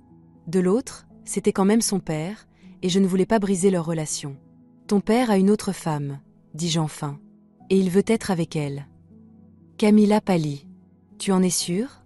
Peut-être que c'est juste un malentendu. »« J'en suis sûre, » acquiesçai-je. Il l'a lui-même reconnu. Pas à moi. Mais je l'ai entendu. « Et c'est qui ? » demanda-t-elle, la colère dans la voix. « Ce n'est pas important, » secouai-je la tête. « Ce qui compte, c'est que notre mariage touche à sa fin. » « Mais comment il peut faire ça ?» Camilla frappa du poing sur la table, renversant un peu de thé. « 20 ans ensemble. »« 22, » corrigeai-je machinalement. « Je ne sais pas comment il a pu. Sans doute qu'il ne m'aime plus. Il ne t'aime plus ?» Camilla souffla avec mépris. « Et la fidélité ? Les engagements ? La famille ? Maman, vous devez parler, tout mettre à plat. Peut-être qu'il est encore possible de sauver votre couple. » Je la regardai. Si jeune, si naïve, croyant encore à la justice et à l'amour éternel. Devais-je lui dire que Sébastien voulait me priver de tout ? Qu'il avait dit à sa mère que j'avais « fait mon temps » ? Ou parler de la grossesse de cette autre, Francesca ? J'ai bien peur que non, dis-je doucement. Il y a des choses qu'on ne peut pas réparer. Mais vous n'avez même pas essayé. Dans sa voix, il y avait de la détresse. Il doit bien y avoir une solution. Une thérapie de couple, peut-être ? Ou parler à grand-mère. Elle a toujours su influencer papa. Je faillis rire de l'absurdité. Parler à ma belle-mère ? Celle-là même qui aidait son fils à m'enlever tout ? Camilla, pris-je sa main, parfois, la seule solution, c'est d'accepter la réalité et d'avancer. Ton père et moi, nous ne serons plus ensemble. Mais ça ne veut pas dire qu'on arrêtera de t'aimer, toi et Adriane. Je me fiche de l'amour de papa, lâcha-t-elle soudain en se levant. S'il t'a fait ça, c'est un traître. Et je ne veux plus le voir. Ne dis pas ça, secouai-je la tête. Ça reste ton père. Et quoi qu'il se passe entre nous, je ne veux pas que tu coupes les liens avec lui. Mais comment je peux lui parler en sachant ce qu'il a fait ? Les yeux de Camilla se remplirent de larmes. C'est ignoble. Je la pris dans mes bras, la serrant contre moi. La vie est plus compliquée qu'on ne le croit à 17 ans. Les gens font des erreurs, des bêtises, blessent ceux qu'ils aiment. Mais ça ne fait pas d'eux des monstres pour autant. « Tu as mal ?» demanda-t-elle à voix basse, la tête contre mon épaule. « Oui, » répondis-je honnêtement. « Beaucoup. Mais je vais m'en sortir. J'ai vous deux, Adriane et toi, mon travail, mes amis et cette maison de campagne. La vie continue, même quand on croit que tout s'écroule. Camilla se calma un peu et essuya ses larmes. Et maintenant, qu'est-ce qui va se passer? Pour le logement, l'argent, tout ça. J'hésitais. Je n'avais pas envie de lui expliquer les détails juridiques, ni que son père voulait me laisser sans rien. On partagera les biens comme prévu par la loi, répondis-je évasivement. Ne t'en fais pas pour ça. Et si papa ne veut pas partager? Demanda-t-elle avec perspicacité. Il a toujours été radin. C'est peu dire, pensai-je, mais à voix haute je dis. La loi protège les droits des deux époux en cas de divorce. Ce sera équitable. D'accord, fit-elle, pas vraiment convaincue. Et tu vas vivre où? Tu resteras dans l'appartement, on verra, haussai-je les épaules. Peut-être que je devrais déménager. Mais ne t'inquiète pas, j'ai des options. En réalité, je n'en avais aucune. Si Sébastien réussissait à mettre l'appartement au nom de sa mère avant le jugement, je devrais partir. Et où? Louer? Avec quel argent? Mon salaire de comptable dans une petite entreprise ne me permettait pas de louer quelque chose de correct dans notre ville. Tu pourrais vivre ici, à la maison de campagne, proposa Camilla, comme si elle lisait dans mes pensées. L'été, c'est agréable, et pour l'hiver on trouvera une solution. Oui, souris-je, touché par son attention. Ne t'en fais pas, ma chérie. Je m'en sortirai. Nous avons continué à parler longtemps. Du divorce, de l'avenir, de la façon d'annoncer la nouvelle à Adriane. Camilla se calma peu à peu, cessa d'accuser son père et retrouva un peu de lucidité. Tu sais, maman, dit-elle à la fin, je crois que c'est peut-être mieux comme ça. Tu mérites quelqu'un qui t'apprécie vraiment. Pas papa qui. Enfin, tu comprends. Merci, mon soleil, l'embrassai-je sur le sommet de la tête. Tu es une fille formidable. Juste avant de partir, alors qu'on rangeait nos affaires et qu'on fermait la maison, Camilla lança soudain. Tu sais quoi? Je vais rester avec toi. Vivre avec toi, pas avec papa, si vous divorcez. Mais tu vas bientôt entrer à l'université, lui rappelai-je. Quelle importance, où tu vis ces derniers mois? Une grande, répondit-elle sérieusement. Je veux que papa comprenne qu'il ne peut pas détruire la famille sans conséquence. Et puis, tu serais triste toute seule. Je la serrai dans mes bras, émue par sa loyauté. Tu es la plus belle chose que j'ai. Tu le sais? Je le sais, sourit-elle. Maintenant, rentrons. Je veux regarder papa dans les yeux. Ne fais pas de scène, la suppliai-je. Pour l'instant, il ne sait pas que je suis au courant. Et il vaut mieux que ça reste comme ça jusqu'au tribunal. Tribunal. Camilla haussa les sourcils. C'est si grave. Malheureusement, oui, soupirai-je. Mais n'en parlons pas maintenant. On rentre, on se repose, et demain on verra. On chargea les affaires dans la voiture et on quitta le jardin. Je jetai un dernier coup d'œil à notre petite maison, aux pommiers en fleurs, aux rangées de jeunes plants. Tant de travail, tant d'amour dans ce bout de terre. Allais-je devoir le perdre aussi? Non, pensai-je en démarrant. Assez perdu. Il est temps de me battre et de gagner. Le trajet se fit dans un silence tendu. Camilla, assise à côté, fronçait les sourcils et me jetait de temps en temps des regards inquiets. J'essayais de paraître calme, même si, à l'intérieur, tout se crispait à l'idée de revoir Sébastien. Comment me comporter? Que dire? Serais-je capable de cacher que je connaissais ses plans? Maman, rompit-elle enfin le silence, et si je parlais à papa? Peut-être qu'il ne se rend pas compte de ce qu'il fait, ou que c'est un malentendu. Je secouai la tête. Non, ma chérie, ce n'est pas un malentendu. Et je ne veux pas que tu t'en mêles. Ce sont nos problèmes, à ton père et moi. C'est à nous de les régler. Mais si je lui dis ce que ça donne vu de l'extérieur, insista-t-elle, peut-être qu'il réfléchira. Camilla, soupirai-je, ton père est un adulte. Il sait parfaitement ce qu'il fait. Et s'il a décidé de quitter la famille, c'est son choix. On ne peut pas le forcer à rester s'il ne veut pas. Mais c'est injuste, dit-elle avec désespoir. La famille, c'est sacré. Comment il peut tout casser comme ça? La vie est plus compliquée qu'on ne le pense à 17 ans, répondis-je avec tristesse. Les gens changent, les sentiments s'éteignent. Parfois, les chemins se séparent et on ne peut rien y faire. Tu en parles comme si ça t'était égal, dit-elle, surprise. Crois-moi, ce n'est pas le cas. Serrai-je plus fort le volant. Mais j'ai déjà dépassé la phase de déni et de colère. Maintenant, j'essaie de voir les choses clairement et de penser à l'avenir plutôt que de pleurer le passé. Camilla regarda par la fenêtre, pensive. Tu es forte, maman. Moi, je ne pourrais pas. Si, tu pourrais, répondis-je avec assurance. Tu es ma fille. Tu as la même force en toi. J'espère juste que tu n'auras jamais à la mettre à l'épreuve dans une situation pareille. On arriva devant notre immeuble, une grande tour en briques au centre-ville. La voiture de Sébastien était garée à sa place habituelle. Il était là. Alors, prête. Je la regardais. Pour être honnête, ce n'est pas facile pour moi. Mais je vais essayer de jouer mon rôle de femme qui ne se doute de rien. Et toi, essaie d'agir normalement. D'accord. Camilla acquiesça, même si son visage trahissait que ce ne serait pas simple. On monta au 5e étage. Je pris une grande inspiration avant d'insérer la clé dans la serrure. Reste naturel, me dis-je. Ne te trahis pas. La porte s'ouvrit et nous fûmes accueillis par l'odeur de viande grillée et de légumes rôtis. De la cuisine venaient les bruits des préparatifs, le couteau frappant la planche à découper, l'huile qui grésillait dans la poêle. On est rentré, criai-je, essayant de donner à ma voix un ton naturel. Sébastien passa la tête depuis la cuisine, s'essuyant les mains sur un torchon. En voyant Camilla, il s'illumina. Camilla, quelle surprise! Tu devais venir demain. Il se précipita pour étreindre sa fille, et je vis celle-ci se raidir un instant avant de lui rendre son étreinte, un peu maladroitement. J'ai décidé de venir plus tôt, marmonna-t-elle. Tu me manquais. Tu as bien fait, répondit Sébastien en lui ébouriffant les cheveux. Je prépare le dîner, tes côtes de porc avec pommes de terre préférées. Vous avez faim? Oui, répondis-je en évitant son regard. On a travaillé toute la journée à la maison de campagne, on n'a pris qu'un thé. Alors, filez à la douche et à table, ordonna-t-il. Le dîner est prêt dans 20 minutes.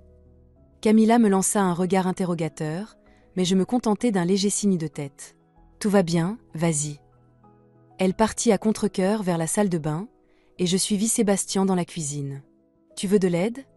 Demandai-je en le regardant couper des tomates pour la salade. Tu peux mettre la table, répondit-il en hochant la tête. Au fait, on t'a appelé d'un cabinet d'avocats. J'ai mis le numéro sur le frigo. Mon cœur rata un battement. Gabriel? Pourquoi appeler à la maison? On avait convenu de ne communiquer que sur mon portable. Un cabinet d'avocats? J'essayais de paraître surprise, pas inquiète. C'est étrange.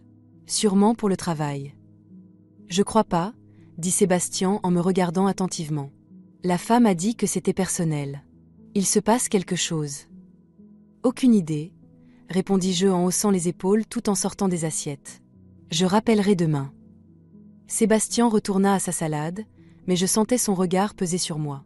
Un regard méfiant, presque soupçonneux. Est-ce qu'il avait deviné? Le dîner se déroula dans une ambiance étrange. Sébastien était inhabituellement bavard, parlant de son travail, de nouveaux projets, questionnant Camilla sur ses études et ses projets d'avenir. Elle répondait brièvement, évitant ses yeux. Moi aussi, je parlais peu, jouant avec ma fourchette. L'appétit n'y était pas. « Qu'est-ce que vous avez toutes les deux ?» demanda enfin Sébastien en nous scrutant. « On dirait un enterrement. »« Juste fatigué, » répondis-je. « Toute la journée au jardin. »« Et mal à la tête, » ajouta Camilla en se frottant la tempe. « C'est sûrement à cause du temps. »« Oui, » dit-il en jetant un œil par la fenêtre où des nuages sombres s'accumulaient. « On dirait qu'un orage arrive. » Après le repas, Camilla partit dans sa chambre sous prétexte de fatigue. Je restai laver la vaisselle, tandis que Sébastien s'installait avec son ordinateur sur la table de la cuisine. Une soirée en apparence normale, comme si rien n'avait changé. « Isabelle, » dit-il soudain, les yeux toujours sur l'écran, « je dois partir quelques jours. Déplacement à Amsterdam. »« Quand ?» demandai-je en essuyant une assiette. « Demain matin. Je rentre mercredi. 3 jours. 3 jours sans lui à la maison. 3 jours pour chercher tranquillement les documents, parler à Gabriel, préparer le procès. D'accord, répondis-je en essayant de cacher ma satisfaction. C'est pourquoi. Un nouveau projet, haussa-t-il les épaules. Le client veut me voir en personne. Est-ce vrai ou va-t-il retrouver Francesca? Pensais-je. Mais je me contentais de dire, je vois. Bonne chance. Merci. Il referma son ordinateur et s'étira. Je vais préparer ma valise. Dès qu'il sortit, je pris mon téléphone et écrivis à Gabriel. Il part 3 jours. On peut se voir demain. Réponse immédiate. Parfait. 10 heures au cabinet. J'ai des nouvelles. Cette nuit-là, je mis longtemps à trouver le sommeil. Sébastien était à côté de moi, rivé à son téléphone. Sans doute en train d'écrire à Francesca. Avant, je lui aurais demandé à qui il parlait. Maintenant, je me tournais simplement vers le mur, pensant à ce que Gabriel avait à m'annoncer. Est-ce que le tribunal avait déjà fixé la date ? Ou bien Sébastien avait-il réussi à transférer l'appartement au nom de sa mère ? Le matin fut agité. Sébastien préparait sa valise, Camilla avait décidé de faire des crêpes et semait un joyeux désordre dans la cuisine. J'essayais de repasser la chemise de mon mari, tout en aidant ma fille avec la pâte. Un matin en apparence ordinaire, si on ignorait ce qui se cachait derrière cette façade. « Bon, j'y vais », dit Sébastien en m'embrassant sur la joue et en serrant Camilla dans ses bras. « Restez joignable. »« Bien sûr », répondis-je avec mon sourire le plus naturel. « Bonne route. » Dès la porte refermée, Camilla et moi échangeâmes un regard et soupirâmes en même temps. Mon Dieu, c'est épuisant, j'ai mis ma fille en s'affalant sur une chaise. Je croyais que j'allais craquer. Surtout quand il a parlé des vacances familiales pour l'an prochain. Quelles vacances, alors que vous divorcez ? Il n'a peut-être pas encore décidé quand m'annoncer le divorce, supposai-je. Ou il attend d'avoir fini ses manœuvres avec les biens. Tu es sûr qu'il veut te rouler ? Demanda Camilla, sceptique. Ça ne lui ressemble pas. Papa a toujours été réglo. Je soupirai. Les gens changent, ma chérie. Surtout quand il y a beaucoup d'argent ou une nouvelle histoire d'amour. Je regardai l'heure. Presque 9 heures. Il fallait que je parte. J'ai rendez-vous à 10 heures, dis-je à ma fille. Avec l'avocate pour le divorce et le partage des biens. Je peux venir ? Demanda Camilla, déjà redressée. J'hésitais. Je ne voulais pas l'impliquer, mais elle n'était plus une enfant. D'accord. Mais promets-moi de ne pas faire de scène si tu entends quelque chose de désagréable sur ton père. Promis, répondit-elle sérieusement. Au cabinet, Gabrielle nous attendait déjà. Avec elle, il y avait Céleste, la spécialiste en immobilier, et un jeune homme avec une chemise impeccable et une pile de dossiers, présenté comme Antoine, son assistant. « Oh, voici Camilla », dit Gabrielle avec un sourire. « Comme tu as grandi. Je me souviens de toi haute comme ça. » Elle montra la hauteur de sa main. « Bonjour, tante Gabrielle », répondit Camilla poliment. « Maman m'a dit que vous allez nous aider pour le divorce. »« Je vais essayer », dit Gabrielle en nous invitant à nous asseoir. « J'ai des nouvelles, et malheureusement, elles ne sont pas toutes bonnes. »« Qu'est-ce qu'il y a ?» demandai-je, sur mes gardes. Gabrielle fit signe à Antoine, qui ouvrit son dossier. « Hier, nous avons déposé une demande de partage des biens, » commença-t-il. Le juge l'a accepté et fixé une audience préliminaire pour mardi prochain. Nous avons aussi demandé des mesures conservatoires pour interdire toute transaction sur les biens jusqu'au jugement. Et alors ? Me penchai-je. L'interdiction a été prononcée. Pas encore, secoua la tête Antoine. Le juge statuera là-dessus lors de l'audience. Et d'ici là, Sébastien peut encore tout transférer à sa mère, finis-je sombrement. Exactement, confirma Gabrielle. Et d'après ce que nous voyons, il a déjà commencé. Céleste, dis-leur. Céleste sortit quelques papiers. J'ai vérifié auprès du registre foncier. L'appartement est toujours à son nom, mais hier, une demande de transfert de propriété a été déposée. C'est sûrement le don que vous aviez vu en brouillon. Donc il est déjà en train de le mettre au nom de sa mère ? Sentis-je le froid m'envahir. Pour l'instant, ce n'est qu'une demande, précisa Céleste. L'enregistrement prend 3 à 5 jours ouvrables. Si, d'ici là, le juge ordonne les mesures conservatoires, la transaction sera suspendue. Et si ce n'est pas le cas ? Demanda doucement Camilla. Alors l'appartement appartiendra officiellement à Vivienne, soupira Céleste. Et il sera beaucoup plus difficile de revenir dessus. Et la maison de campagne ? Les voitures ? Les comptes ? Demandai-je. Secret bancaire, vous vous en doutez. Mais si le tribunal accepte notre demande, nous pourrons obtenir les informations via une requête judiciaire. Je me laissai aller contre le dossier de ma chaise, sentant la panique me monter à la gorge. Sébastien agissait vite et sans hésiter. S'il réussissait à transférer l'appartement avant la décision du tribunal. « Et qu'est-ce qu'on peut faire ?» demandai-je. « On ne peut pas accélérer la mise en place des mesures conservatoires. Il y a une possibilité, » dit Gabrielle en échangeant un regard avec Antoine. « On peut déposer une demande séparée pour des mesures conservatoires urgentes. Mais il faut de solides arguments. Des preuves que votre mari cherche volontairement à cacher ses biens. On a des photos de documents, lui rappelai-je. Ce n'est pas suffisant, secoua la tête Antoine. Il faudrait quelque chose de plus concret. Par exemple, un enregistrement audio où il parle de ses plans, ou des témoignages directs. Des témoins. Je repensais à ma voisine. Margot, notre voisine à la maison de campagne, peut confirmer que j'ai investi de l'argent et du travail dans l'aménagement du terrain. Et elle peut aussi dire que ma belle-mère n'a jamais été à l'hôpital, contrairement à ce que Sébastien prétend. C'est bien, mais pas assez, fit Gabriel en tapotant son stylo sur la table. Il nous faut une preuve directe de son intention de dissimuler les biens. Un enregistrement serait l'idéal. Mais comment en obtenir un ? Demandai-je, les mains ouvertes. Sébastien est à Amsterdam en ce moment, soi-disant pour le travail. Il ne revient que mercredi. Et ta belle-mère ? Proposa Camilla. Je pourrais aller la voir, comme si je voulais lui rendre visite. Si elle parle du divorce ou des biens, je pourrais enregistrer.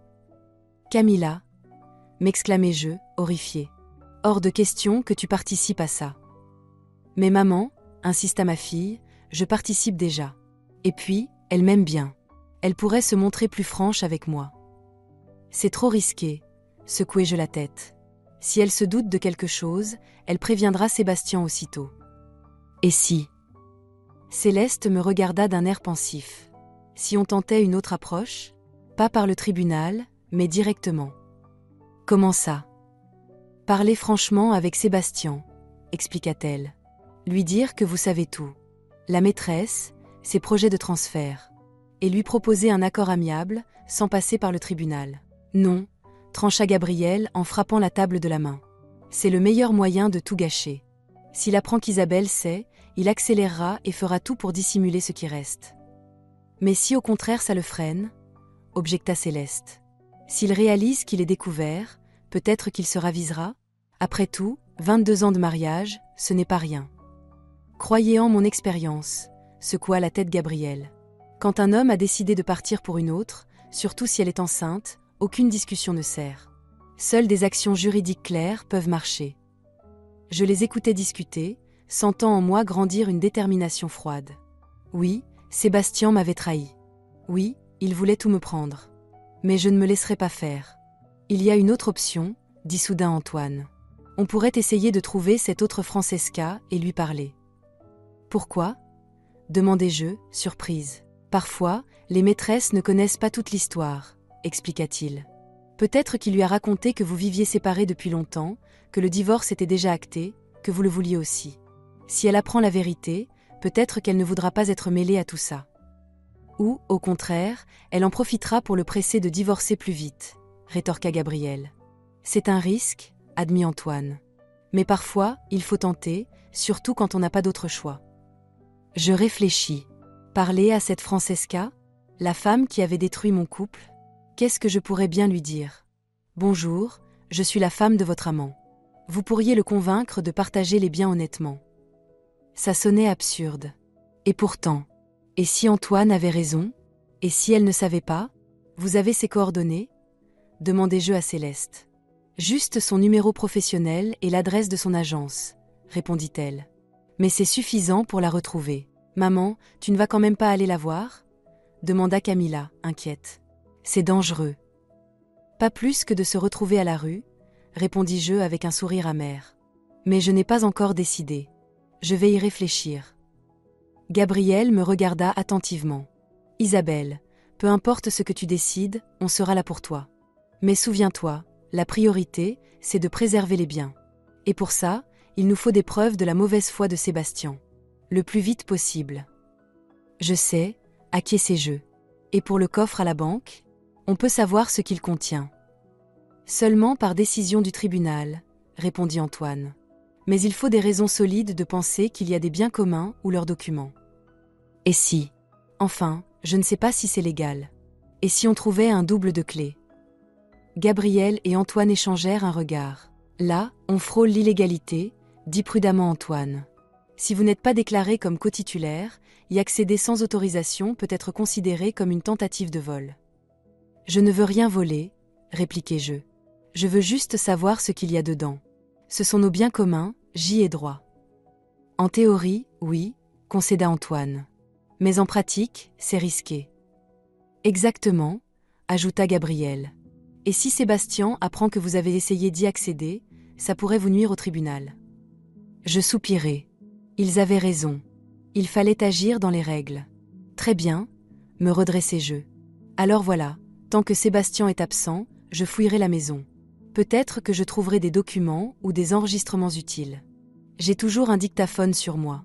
S'il ou ma belle-mère parle de leur plan, j'enregistrerai. Et pour Francesca, je vais y penser. Parfait, approuva Gabriel. Et encore une chose, essayez d'obtenir un relevé du compte joint si vous en avez un. Pas besoin de son accord. On en a un, confirmai-je.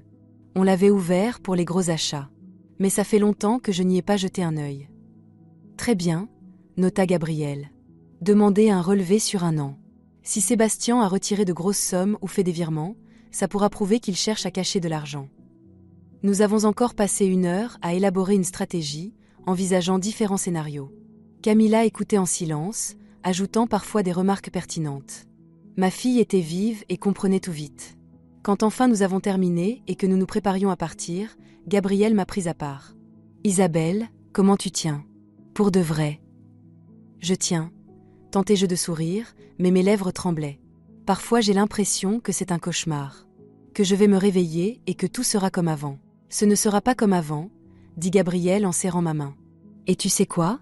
C'est mieux ainsi. Tu mérites mieux que de vivre avec quelqu'un capable de ça. 22 ans, Gabriel, secouai-je la tête. 22 ans réduits à néant. Pas à néant, corrigea-t-elle. Tu as Camilla et Adriane. C'est l'essentiel, non ? Et puis, tu as 47 ans. Tu as encore toute une vie devant toi. Je hochai la tête, sentant les larmes monter. Elle avait raison. La vie ne s'arrêtait pas avec un divorce. Mais tout recommençait à mon âge. Ça faisait peur. Merci pour tout, l'enlaçai-je. De rien, dit-elle en me tapotant le dos. Tiens-moi au courant si tu trouves ou entends quoi que ce soit. Camilla et moi sommes sortis et avons rejoint la voiture. Le ciel était lourd, chargé de nuages sombres. Maman, dit Camilla en me prenant par le bras, tu vas faire quoi maintenant ? Ce que Gabriel a dit, répondis-je en redressant le menton. Chercher des preuves, me battre pour mes droits. Ne pas laisser ton père et ta grand-mère me dépouiller. Je peux t'aider ? Ses yeux brillaient de détermination, ce qui me serra le cœur. Oui, répondis-je en lui passant le bras autour des épaules. Mais pas comme tu l'imagines. Reste juste à mes côtés. Soutiens-moi. Et ne te dispute pas avec ton père, ça compliquerait tout. D'accord, dit-elle à contre-cœur. Mais s'il te fait du mal, je ne me tairai pas. Marché conclu, souris-je à ma fille décidée. Maintenant, rentrons. On a beaucoup à faire. De retour à la maison, nous avons commencé les recherches. Par le bureau de Sébastien, l'endroit le plus évident pour trouver des documents importants. On cherche quoi exactement ? Demanda Camilla en inspectant les étagères. Tout ce qui concerne les biens, répondis-je. Papier de l'appartement, de la maison de campagne, des voitures. Relevé bancaire. Contrat. N'importe quoi qui prouve qu'il veut tout mettre au nom de sa mère. Nous avons fouillé méthodiquement chaque tiroir, chaque dossier, chaque recoin du bureau. La plupart des papiers concernaient les affaires de Sébastien, contrats avec des prestataires, devis, projets. Très peu de documents personnels et rien de vraiment utile. Maman, regarde. Camilla me tendit une feuille. C'est important. Je pris le papier et parcourus les lignes. C'était une procuration de Sébastien en faveur de sa mère, signée devant notaire le mois précédent. Elle autorisait Vivienne à le représenter auprès de toutes les administrations, y compris le service foncier et les banques. Tout s'explique, murmurai-je. Voilà comment il a pu régler l'histoire de la maison de campagne. Ta grand-mère agissait pour lui pendant qu'il faisait semblant de ne rien savoir. C'est vraiment bas, dit Camilla en grimaçant. Je n'aurais jamais cru que papa puisse être aussi calculateur. Moi non plus, soupirai-je. Nous avons continué à chercher. Dans une armoire, derrière de vieux albums, je trouvai un dossier portant l'inscription « Testament ». Je l'ouvris et me figeai. C'était le testament de Sébastien, rédigé seulement 2 mois plus tôt. Il léguait tous ses biens à Vivienne et à l'enfant à naître. Mon nom n'y figurait pas. Ni celui d'Adriane, ni celui de Camilla. Il a pensé à tout, dis-je amèrement en montrant le document à ma fille. Camilla le lut et pâlit. On n'existe même pas dans son testament. Comme si on n'était pas ses enfants. On dirait que tout son amour est réservé à ce nouveau bébé. J'essayais de parler calmement, même si la colère me brûlait. Maman, et ça. Camilla sortit un autre document du dossier. Je le pris et le lus attentivement. C'était un projet d'accord de séparation des biens, non signé. Selon ce document, je gardais ma vieille Honda, la maison de campagne à Champs-Soleil et une compensation de 50 000 €. Tout le reste, l'appartement, la seconde maison de campagne, la voiture de Sébastien, sa part dans l'entreprise lui revenait. Voilà ce qu'il comptait me proposer, secouai-je la tête. Des miettes. Mais ce n'est pas juste, s'indigna Camilla. La loi te donne droit à la moitié. En théorie, oui, acquiesçai-je. Mais s'il transfère tout à sa mère avant le divorce, ce ne sera plus légalement à lui. Donc plus rien à partager. J'ai pris en photo tous les documents trouvés et les ai envoyés à Gabriel. Puis nous avons continué à fouiller, sans rien découvrir de plus important. Le reste doit être dans le coffre à la banque, soupirai-je. Et là, on ne peut pas entrer. Et si? Réfléchit Camilla, et si on regardait dans son ordinateur? S'il n'a pas changé le mot de passe. J'hésitais. C'était une intrusion dans sa vie privée, mais lui ne s'embarrassait pas de scrupules pour m'évincer de la sienne. Essayons, finis-je par dire. L'ordinateur de Sébastien était sur le bureau. J'appuyai sur le bouton. L'écran s'alluma, demandant un mot de passe. Avant, c'était toujours la date de notre mariage. Je tapais les 6 chiffres. Jour, mois, année. L'ordinateur réfléchit, puis s'ouvrit. « Ah !» s'exclama Camilla. « Au moins, il n'a pas changé ça. » Nous avons fouillé les documents, les emails, l'historique du navigateur. Dans le dossier « Documents », plusieurs fichiers avaient des noms suspects. Francesca, appartement Vivienne, partage des biens. En ouvrant Francesca, je découvris des scans médicaux, résultats d'échographie, analyse. Nom, Mauro Francesca, né le 14 juin 1996. 29 ans, comme l'avait dit l'autre Céleste. Très jeune, murmurai-je. Le fichier « Appartement Vivienne » contenait le contrat de donation de notre appartement à Vivienne. Plus un brouillon, un document complet, signé, daté d'hier. Sébastien l'avait donc finalisé avant de partir. Il a déjà offert l'appartement à mamie. Camilla n'en croyait pas ses yeux. Et nous alors? Où on va vivre? Ne t'inquiète pas, la pris-je dans mes bras. Si le tribunal juge que c'était pour cacher les biens avant le divorce, la transaction peut être annulée. Si. C'était bien le mot-clé. Si on avait le temps. Si on trouvait les preuves. Si le juge nous suivait. Le fichier « Partage des biens » contenait une correspondance entre Sébastien et un avocat. Ils discutaient de la meilleure façon de divorcer avec un minimum de pertes pour Sébastien. L'avocat conseillait de transférer un maximum de biens à des tiers avant la demande officielle, puis de me proposer un accord généreux sur ce qu'il resterait. J'ai photographié l'écran et envoyé les images à Gabriel. C'était exactement ce qu'il nous fallait, une preuve claire de sa mauvaise foi. Nous avons poursuivi la recherche et trouvé un dossier photo. Parmi elles, un sous-dossier Francesca. J'hésitai, puis l'ouvris. Sur les clichés, une jeune femme très belle, fine, aux longs cheveux bruns et aux yeux bleus lumineux. Sur certaines photos, elle était avec Sébastien. Ils s'enlaçaient, s'embrassaient, semblaient heureux. Sur une autre, Francesca était de profil, les mains posées sur un ventre déjà arrondi, Sébastien derrière elle, les mains jointes aux siennes. C'était douloureux. Une chose était de savoir qu'il y avait une maîtresse, une autre de les voir heureux, attendant un enfant. Je le déteste, siffla Camilla. Comment il a pu?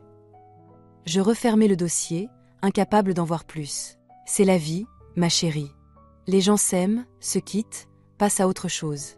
Ce n'est pas qu'il est une autre femme qui me blesse, mais la façon dont il me traite après 22 ans. Nous avons continué et trouvé sa boîte mail ouverte. Il n'avait même pas fermé la session. Là, une correspondance entière avec Francesca, remontant à plusieurs mois. Je commençai par les premiers messages.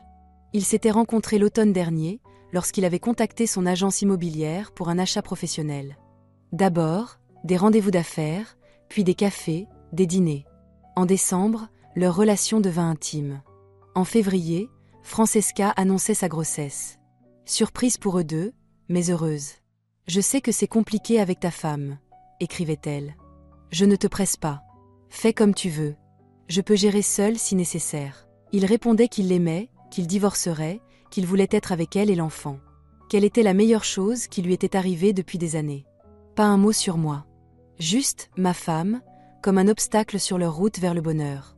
Les emails plus récents parlaient de leur avenir, logement, chambre du bébé, prénom. Sébastien disait que tout serait bientôt prêt, qu'il finalisait les papiers, et qu'ils seraient bientôt ensemble officiellement. Le dernier message, d'hier, annonçait qu'il arrivait à Amsterdam pour la voir après 2 semaines d'absence. Voilà où il est vraiment, dis-je amèrement. Pas en voyage d'affaires. Chez sa maîtresse. J'ai fait des captures d'écran des messages les plus parlants et les ai envoyés à Gabriel. Après quelques recherches supplémentaires, rien de plus. Et maintenant ? Demanda Camilla. Maintenant, on attend Gabriel, répondis-je en me frottant les yeux. Peut-être que ça suffira pour le tribunal. Mon téléphone sonna. C'était Gabriel. Isabelle, j'ai reçu tes photos et captures d'écran, attaqua-t-elle directement. C'est exactement ce qu'il nous fallait. Surtout la conversation avec l'avocat, où il parle clairement de transférer les biens avant le divorce. Je prépare immédiatement une requête urgente de mesures conservatoires. Demain matin, je la dépose. Tu crois que ça marchera ? Demandai-je avec espoir. Ça devrait, répondit-elle. Ce genre de preuve impressionne souvent les juges. Mais continue à chercher. Et sois prudente. Ne laisse aucune trace. S'il se doute de quelque chose, il accélérera. Je promis d'être vigilante et raccrochée. Camilla me regardait, attendant. Gabriel dit que nos chances sont bonnes, lui annonçai-je. Demain, elle dépose au tribunal. Et après ? Après, on attend. Et on continue de chercher. Le soir, j'appelai Adrian à Barcelone. Il fallait qu'il sache avant de la prendre par son père ou par quelqu'un d'autre. « Salut maman », répondit-il joyeusement. « Comment ça va ?»« Pas très bien, mon grand », soufflai-je. « Il faut qu'on parle. » « Sérieusement. » Je lui ai tout raconté. La conversation surprise, les projets de Sébastien de divorcer et de me laisser sans rien, la maîtresse enceinte, le tribunal. Adrian m'écoutait en silence, ne posant des questions que pour éclaircir certains détails. « Je viens », dit-il fermement quand j'eus terminé. « Dès demain. »« Pas la peine », répondis-je aussitôt. « Tu as tes cours, tes examens approchent. » « Je me fiche des cours. » Son ton trahissait la colère. « Il n'a pas le droit de te faire ça. Je vais lui parler. »« Non, Adrian, » insistai-je. « Ne t'en mêle pas. C'est entre ton père et moi. Je voulais juste que tu sois au courant. »« Mais maman. »« Pas de mais. Je vais m'en sortir. J'ai une bonne avocate et des preuves. Tout ira bien. » Je n'y croyais pas vraiment moi-même, mais je ne voulais pas qu'il abandonne ses études à cause de nos problèmes. Après cet appel, j'étais vidée. Trop de choses en quelques jours. J'ai pris une douche et me suis couchée, espérant trouver un peu de répit dans le sommeil. Mais il ne vint pas. Les bribes de conversation, les fragments de mai, les photos de Sébastien avec l'autre Francesca tournaient dans ma tête. À quel moment tout avait basculé ? Quand avais-je cessé d'être la femme qu'il aimait et désirait ? Que avais-je fait de travers ? Je ne me suis endormie qu'au petit matin, épuisée par ces pensées. Les 3 jours suivants passèrent dans un brouillard. Gabriel avait déposé une requête de mesures conservatoires urgentes et, à notre soulagement, le juge l'avait acceptée. Tous les biens au nom de Sébastien, y compris ceux transférés récemment, étaient bloqués jusqu'à la fin de la procédure de divorce. Quand Sébastien rentra de son soi-disant voyage d'affaires, une surprise l'attendait. Une notification judiciaire du gel des biens et une convocation pour une audience préliminaire sur le partage des biens. Je me souviens très bien de ce moment. Camilla était dans sa chambre, et moi dans la cuisine avec une tasse de thé, quand j'ai entendu la porte claquer. 1 minute plus tard, Sébastien fit irruption, livide de colère, une enveloppe tremblante à la main. « C'est quoi ça ?» siffla-t-il en jetant l'enveloppe sur la table. « Tu as lancé une procédure de partage des biens ? Sans divorce ? Sans m'en parler ?» Je bus une gorgée de thé et le regardai droit dans les yeux. « Et toi, tu comptais m'en parler avant de tout mettre au nom de ta mère ?» Il se figea, et son visage trahit un mélange d'étonnement, de peur et de rage. « Tu es au courant ?» finit-il par dire. « Je sais tout, Sébastien, » répondis-je calmement, même si mon cœur battait à tout rompre. « Francesca, l'enfant, et vos plans avec ta mère pour me faire passer pour folle au tribunal afin de ne rien me laisser. »« Comment ?» Il s'effondra sur la chaise, les yeux rivés sur moi. « Ce n'est pas important, » haussai-je les épaules. « Ce qui compte, c'est que je ne te laisserai pas m'évincer après 22 ans de mariage. Il resta assis, la tête entre les mains, visiblement en train de chercher une nouvelle stratégie. Isabelle, écoute, reprit-il d'un ton plus conciliant. Je sais que je n'ai pas été correct. Mais réglons ça à l'amiable. Je peux te proposer de bonnes conditions. 50 000 €, ma vieille Honda et la maison de campagne à Champs-Soleil. Le coupé-jeu. J'ai vu ton brouillon d'accord, Sébastien. Ce n'est pas un arrangement, c'est une aumône. Il sursauta. Tu as fouillé dans mes affaires. Et toi, tu as transféré nos biens à ta mère derrière mon dos, rétorquai-je. Alors, ne me fais pas la leçon. Trop tard. Camilla entra, attirée par nos voix. Elle se figea sur le seuil en le voyant, son regard glacé. « Salut, papa », dit-elle sèchement. « C'était bien, la mission ?»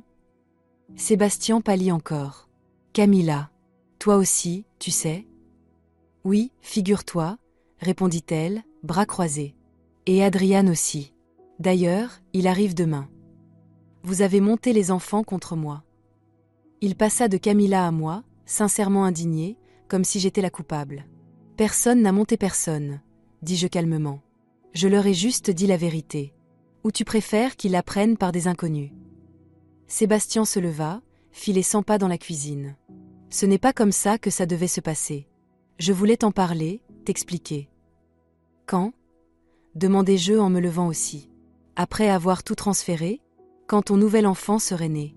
Ou après m'avoir fait passer pour folle devant le juge ? Je n'aurais jamais. » Il s'interrompit sous mon regard. « D'accord. Oui. J'ai mal agi. Mais comprends-moi. Je suis amoureux, Isabelle. Pour la première fois depuis longtemps, je me sens vivant, heureux. Et Francesca attend un enfant. Mon fils. Je dois m'occuper d'eux. À mes dépens. » Je secouai la tête. Aux dépens de la femme qui est restée 22 ans à tes côtés, qui t'a donné 2 enfants, aidé à bâtir ton entreprise, tenu ta maison. C'est ça, ta manière de prendre soin des tiens. Maman, ne gaspille pas ta salive, intervint Camilla. Il ne comprendra jamais. Sébastien la regarda, blessé. Camilla, ma chérie, ne dis pas ça. Je reste ton père. Et je t'aime. Étrange façon de le montrer, répliqua-t-elle. Tu nous as même rayés du testament. Le coup porta. Sébastien pâlit, puis devint rouge. C'était un brouillon. Je n'aurais jamais. Vous ne comprenez pas ? Non, c'est toi qui ne comprends pas, dis-je, lasse. Ce n'est pas que tu aies rencontré une autre femme. C'est la façon dont tu as agi avec moi et les enfants. Tu nous as trahis, Sébastien. Tous. Quelque chose qui ressemblait à du remords passa dans ses yeux, mais fut vite remplacé par de l'obstination. Je n'ai jamais voulu trahir qui que ce soit. Je voulais juste commencer une nouvelle vie. Et je suis prêt à compenser. Ne parlons pas de ça maintenant. Le coupé-je. Tout ça se réglera au tribunal, en présence des avocats. Donc, impossible de s'arranger à l'amiable. Son ton contenait une menace. Possible, si tu proposes des conditions justes, répondis-je fermement. La moitié de tout, y compris ta part dans l'entreprise. Et pas de tour de passe-passe avec des transferts de propriété. Sébastien eut un petit rire ironique. La moitié de l'entreprise ? Tu es sérieuse ? Tu sais au moins combien j'y ai investi, en argent et en énergie. Et toi, tu sais ce que j'ai investi dans notre famille ? Répliquai-je. Dans l'éducation des enfants, l'aménagement de la maison, le soutien que je t'ai apporté quand tu démarrais à peine. Nous nous regardions par-dessus la table. 2 étrangers, autrefois amoureux, aujourd'hui prêts à se battre pour chaque euro. Très bien, finit-il par dire. Je vais réfléchir à ta proposition et en parler avec mon avocat. Excellente idée, acquiesçai-je. Et maintenant, si tu veux bien, j'aimerais me reposer. La journée a été longue. Il quitta la pièce pour son bureau, en claquant la porte. Camilla s'approcha et m'enlaça. Bravo, maman. Tu ne t'es pas laissée intimider. Ce n'est que le début, soupirai-je. La bataille sera encore longue. 3 mois passèrent. Le tribunal me donna raison. Les donations des maisons de campagne et de l'appartement furent annulées comme tentative de dissimuler des biens communs avant le divorce. Toutes les preuves rassemblées avec Gabriel avaient joué leur rôle. Sébastien, comprenant qu'il avait perdu, accepta soudain un accord amiable. Peut-être en avait-il assez des procès, ou bien l'autre Francesca avait pesé dans la balance. Qui sait ? Nous avons signé un accord selon lequel je gardais l'appartement, les 2 maisons de campagne à Champs-Soleil et à Vallée des Pins, ma Honda et une compensation financière conséquente pour sa part dans l'entreprise. Pas parfait, mais juste. Le divorce fut finalisé rapidement et sans drame inutile. Sébastien partit s'installer à Amsterdam avec l'autre Francesca. J'ai entendu dire qu'ils attendaient avec impatience la naissance du bébé. Qu'il soit heureux. Je ne lui en veux plus. Adriane retourna à Barcelone pour poursuivre ses études. Camilla décida de s'inscrire à la même université. Elle dit que c'est pour être proche de son frère, mais peut-être aussi pour s'éloigner de son père. L'avenir le dira. Et moi ? J'ai commencé une nouvelle vie. J'ai repris mon poste à temps plein dans le service comptable où je travaillais avant. Avec Gabriel, nous sommes encore plus proches. On se voit souvent, on va au théâtre, au café. Elle m'a présenté à ses amis, parmi lesquels il y a un homme charmant. Veuf, professeur d'université. Nous nous sommes promenés ensemble plusieurs fois, et il semble qu'il y ait quelque chose entre nous. Mais je ne suis pas pressée. J'ai toute la vie devant moi. Aujourd'hui, je suis assise sur la véranda de ma maison à Champs-Soleil, celle pour laquelle je me suis tant battue. Mes tomates ont bien poussé, je vais bientôt récolter la première fournée. De l'autre côté de la clôture, Margot s'affaire dans son jardin. Elle me fait signe, souriante. Ses petits-enfants sont là, bruyants et joyeux. Je regarde le coucher de soleil et je me dis que tout est étrange. Il y a quelques mois, j'étais persuadée que ma vie était finie, que la trahison de mon mari marquait la fin de tout. Et maintenant je comprends que ce n'était pas une fin, mais un début. Le début d'un nouveau chapitre où, enfin, je passe en premier. Mon téléphone a vibré. Un message de Camilla. Maman, tout va bien pour Adriane et moi. Demain, il vient te voir à la maison, et moi après-demain. Tu me manques. Bisous. J'ai souri et envoyé un cœur en réponse. Mes enfants. Voilà ma vraie richesse, celle qu'on ne pourra jamais m'enlever. Et j'ai compris quelque chose d'important. Parfois, ce qui ressemble à une catastrophe est en réalité un sauvetage. Si ce jour-là je n'étais pas passée devant cette maison de campagne, si je n'avais pas surpris cette conversation. Qui sait ?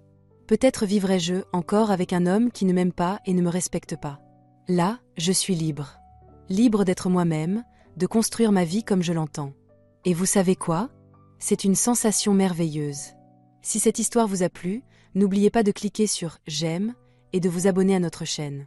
Votre soutien nous inspire chaque jour à vous offrir de nouveaux récits captivants. Sur l'écran d'accueil, vous pouvez déjà découvrir notre prochaine histoire. Nous vous souhaitons tout le meilleur et beaucoup de bonheur dans votre vie.